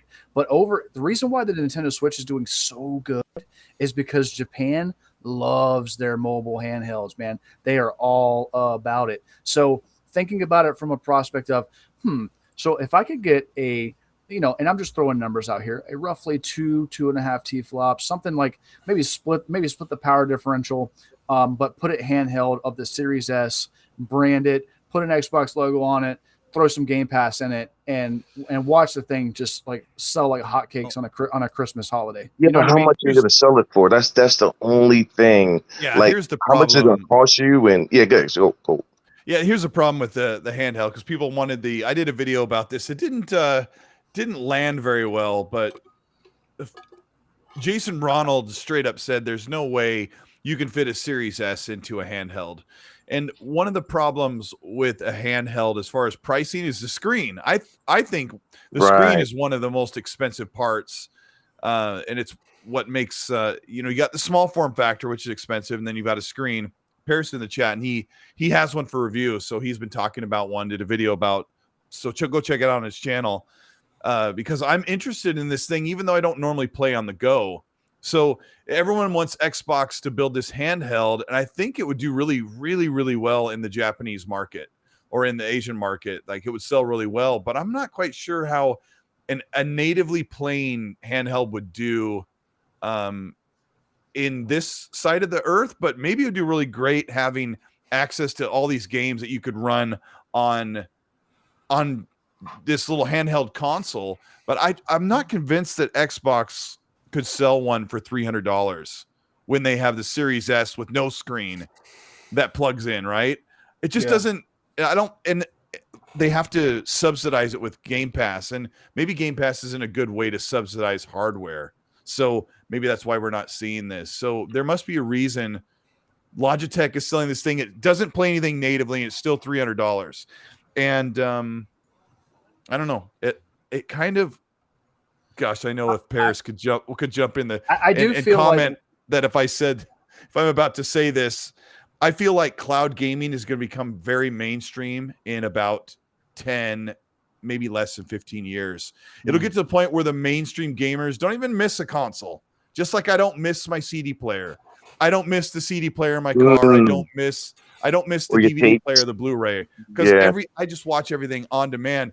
I think there's going to be a point in 10 to 15 years where the majority of gamers are like, oh yeah, I mean, I haven't had a console in a long time. Yeah, you don't even think about it, because like, oh yeah, everything I just load up. I never have to install a game. I just push a button and I start playing it. And in 10 to 15 years, the infrastructure, the technology, the internet speeds around in the infrastructure, and the servers will all be so much bigger in 10 to 15 years that you have to wonder, will PlayStation and Xbox bother building a console, and will handhelds and just grabbing my controller and just syncing it to my TV and just playing? You don't even think about it. Oh, did you install the game? No, I don't. We don't install games anymore. We just press play and they're there. It would become so amazing, and it'll feel so seamless. I say 2030 something, like 2035. You won't even care. That's where I'm sitting. And the handheld has to like bridge the gap between playing on the go when you can do it in other places. The one thing I don't like about, I have the Razer Kishi and I have this big phone, but I can't have my phone. My phone is now taken up by the game. I can't, I mean, you can, I guess. Yeah. I just hate pulling the case off and docking this thing and snapping Agreed. it in there. Yes, It's just it's not, the same thing. It's not I the agree with same as you guys. having a device. It's just a little bit of it just feels different too as you're playing with it. It's not bad. It's not bad, but it's a difference between having a Switch where it's solid in your hands as opposed to one, not using your phone and eating up a battery. That's why I have multiple phones now. I just keep the old phones and use it for that. And the other part is having the the device feel more solid in your hand as you move your thumbs up and down and go back and forth on it. That's just me. Mm-hmm.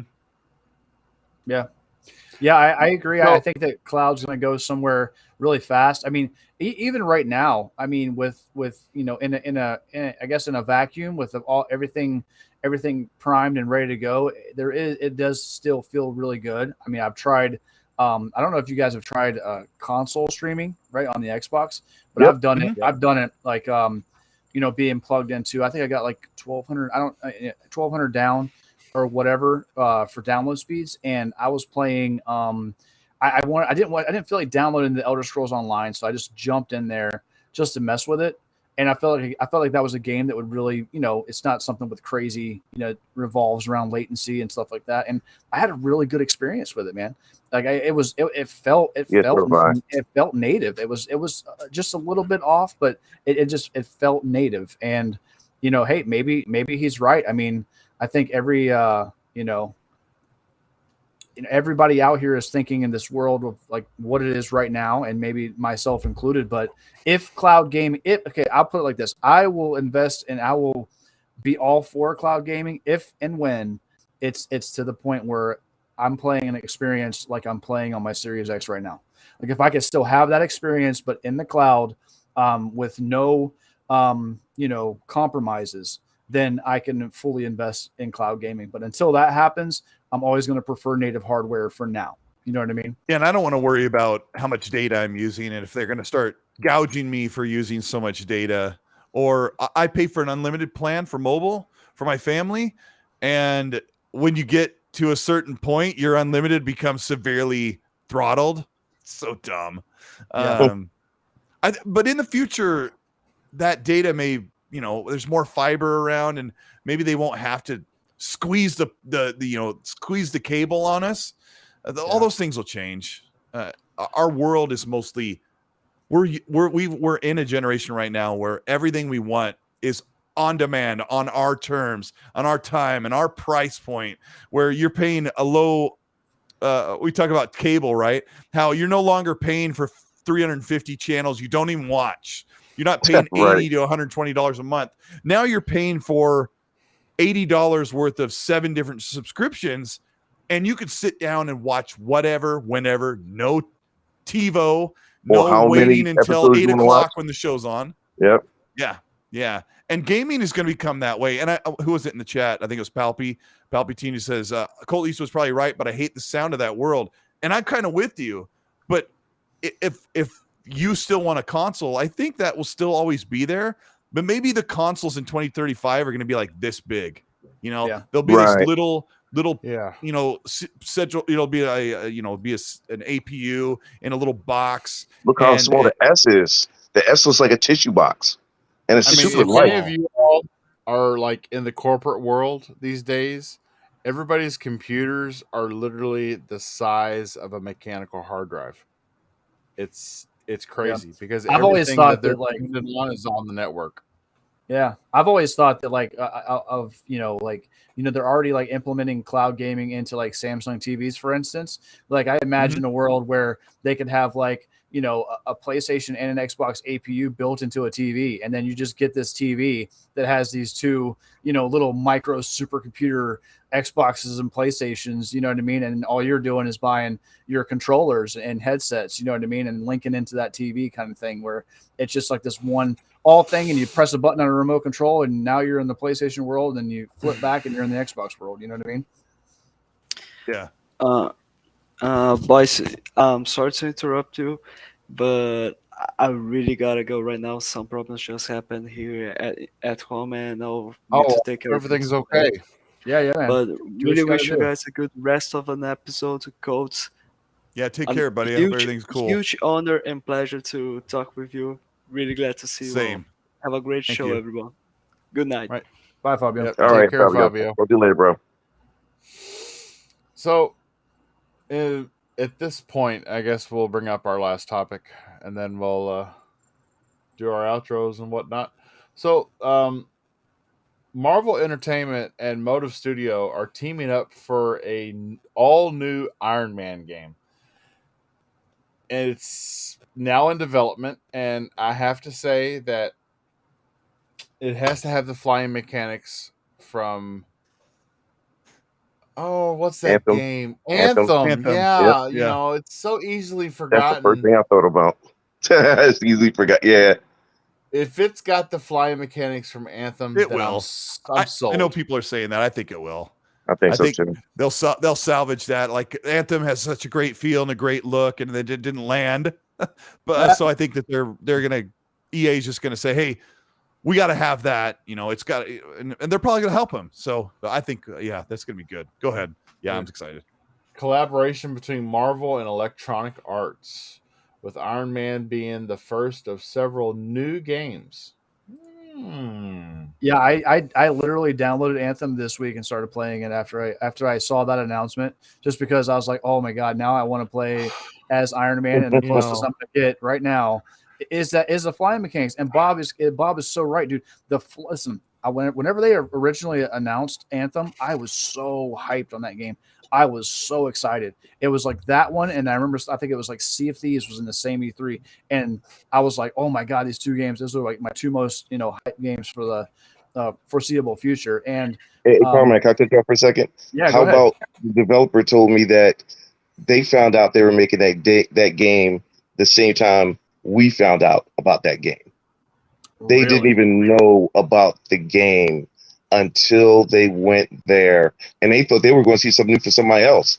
And it was like, yeah, we want everything you saw in that trailer in the game. And it was like, how? And in 18 months, Oh my I was gosh. surprised they even got it out. It's That's a insane. crazy story. I mean, looking at it from that perspective, that game. Listen, Anthem had its issues, It's pretty good. but like it's just like I said with it's a lot of a promise. fun core experience at Right. the very top of it. And I was so disappointed. Remember when they announced that they were working on some patches for that game and bringing it up to Yep. the next generation, Doing a and 2.0, yep. and they just scrapped The it. only issue Anthem had was content. Content. Yep. It didn't even finish the story that it started. Yeah, Nope. with the It was so disappointing. Shaper guy. Yeah, it didn't even. Yeah, Oh. I agree. And like I said, I was really excited. And they were going to do that. It was originally part of the game. You can help me out, Bashida, right? With the storm events. So they were gonna Yeah, have I the forgot what it was storm called, though. events. Yeah. Yeah, and then Anomalies? I forgot. Anomaly, maybe something like that. I can't remember the exact name for Yeah, it. I But forgot. they're Yeah. gonna have that, and they're gonna have all these like bells and whistles. And man, listen, like I'm a huge BioWare fan. And I know that we have people in the chat and on this panel. So I Same was thing, yep. all in on this game, and I wasn't as hard on it as everybody else was, but I do see that it lacked content. But an Iron Man game, and Palpatine was talking about it in the chat. The EA, with all of their quirks and all reputation, all that kind of stuff, they treated the Star Wars IP very well, in my opinion. Jedi Fallen Order was like one of my favorite Star Wars games to date. You know what I mean? That game was so cool, so much fun.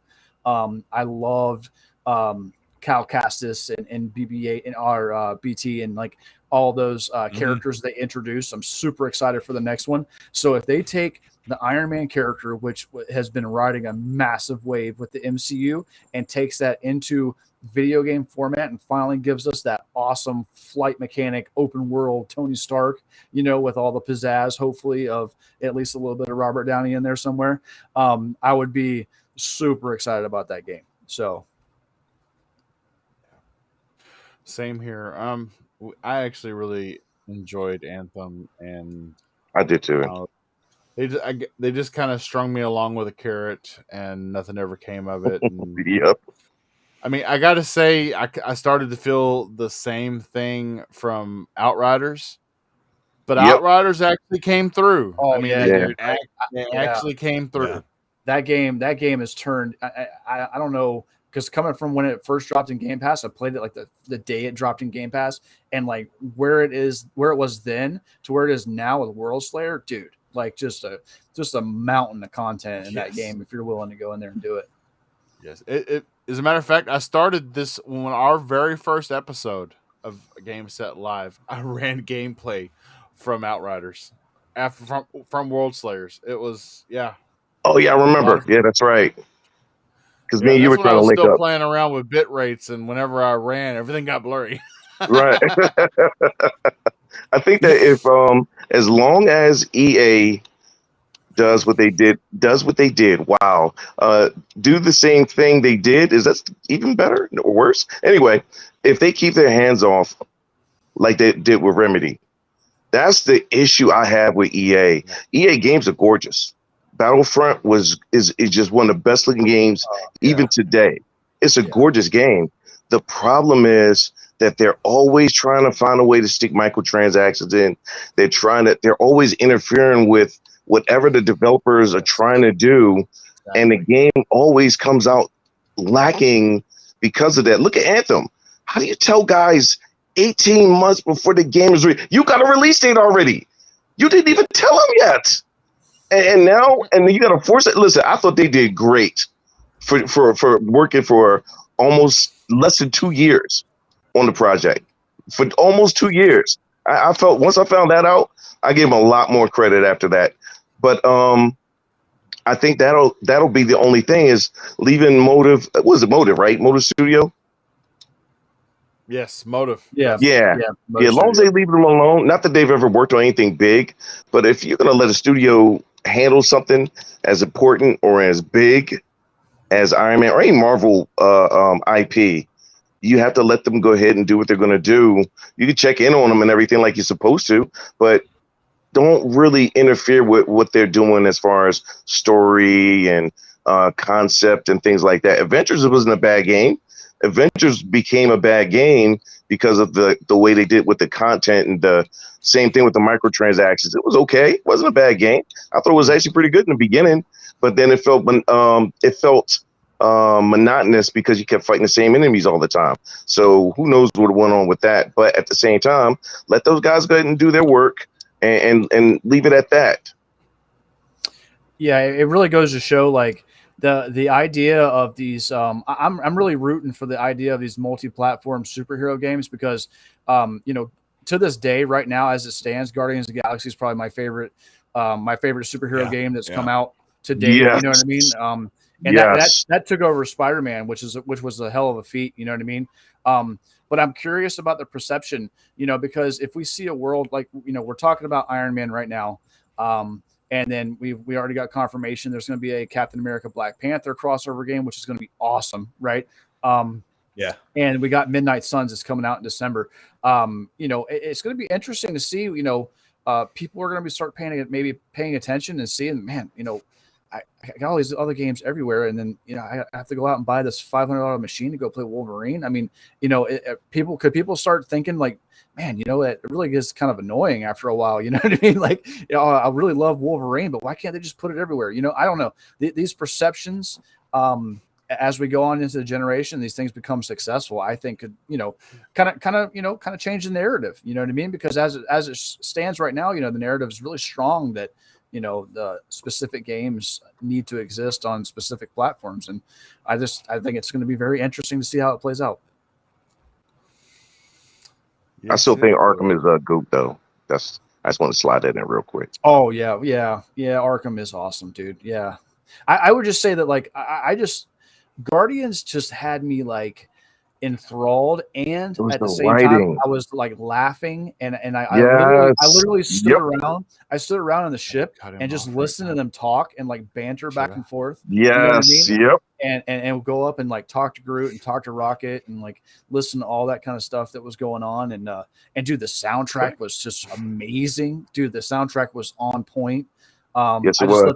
I'd let the radio just play and just keep closing the refrigerator because they kept leaving it open. I just love that world. So it was just done so well. It frustrates me so much that like Square Enix can make a game like that, you know what I mean, and still have these woes with Xbox. You know what I mean? It's like, dude, like we love this stuff, continue doing it. And like you said with Avengers, I really enjoyed Avengers. I thought it was a fun game. It's just after you get done with the story, that's when the problem started to arise. Yep. But at its core, it was a cool little Marvel story wrapped up in a little co-op game. You know what I mean? And a lot of people got to experience that in Game Pass too. I think that like these certain types of games need to be available, I think, for everybody. And that's my biggest thing. I love Wolverine. I love X-Men, but I hate it that somebody may have to go and spend 500 for one specific game, and that's all they like. You know what I mean? So we'll see how Yeah. it goes out. All right. Oh, God, Power, I love you, brother, but you could talk so much. Yeah, Oh, dude, I'm sorry. This gaming stuff like really gets me More than fired up, me? dude. And Colt's here, you know what I mean? So I'm just like, I understand. I understand. I let you go. I let you go. No, believe me, I refrain myself a lot. I could go on and on myself. yeah, So man, yeah. Oh well, Colt. I do believe you have been on the largest episode of Game Set Live. I think you actually beat Dealer's viewership when he was on. Nah, no way. really, No. Dealer's No, juggernaut. no, he Dealer's the real didn't. He deal. didn't. The No. real deal. Yeah. a real funny story about that episode. So I remember Umber said something, and Dealer no, I said something, and Dealer disagreed with it, but he said, "Nah, Umber, I don't think that's the case." And then Umber, I guess, wasn't paying attention or was in cloud nine. He was like, "Huh?" And so I left it at that. I didn't correct him. Like, no, I said it. I was like, yeah, Umber, yeah. I think Dealer's right about this one. So yeah, I remember that episode. And yeah, it wasn't that long. Yeah, it wasn't that long at all. But I thank everybody that's been in the chat, all the regulars, and all the new folks. Gerald Mack, yeah, good to see you. But all good things must come to an end and wait another week. Yep. So, Power Man 4K, brother, where can people find you? Oh man, such an awesome episode, man. I just want to say thanks, Colt, man. Really appreciate you coming out. It was awesome talking with you a little bit more person to person instead of in the chat, but it was awesome. My name is Powerman 4K, man. You can catch me on Twitter at Powerman 4K, on Xbox at Powerman 4K, and I'll be here every Thursday at 9 p.m. chopping it up with you guys, man. Awesome. Mr. Bushido, where can people find you at? Well, you can find me on Wednesday nights on Spooky Sprocket Show. It is called The Backlog Bastards, and that one is on at 8 o'clock Eastern Standard Times, and also on Fridays on Doomsayer's Den at 6:30 Eastern Standard Time. And you can find me on the Twitters and the Xboxes. You can add me, and I'll add you back. I'll play games with you.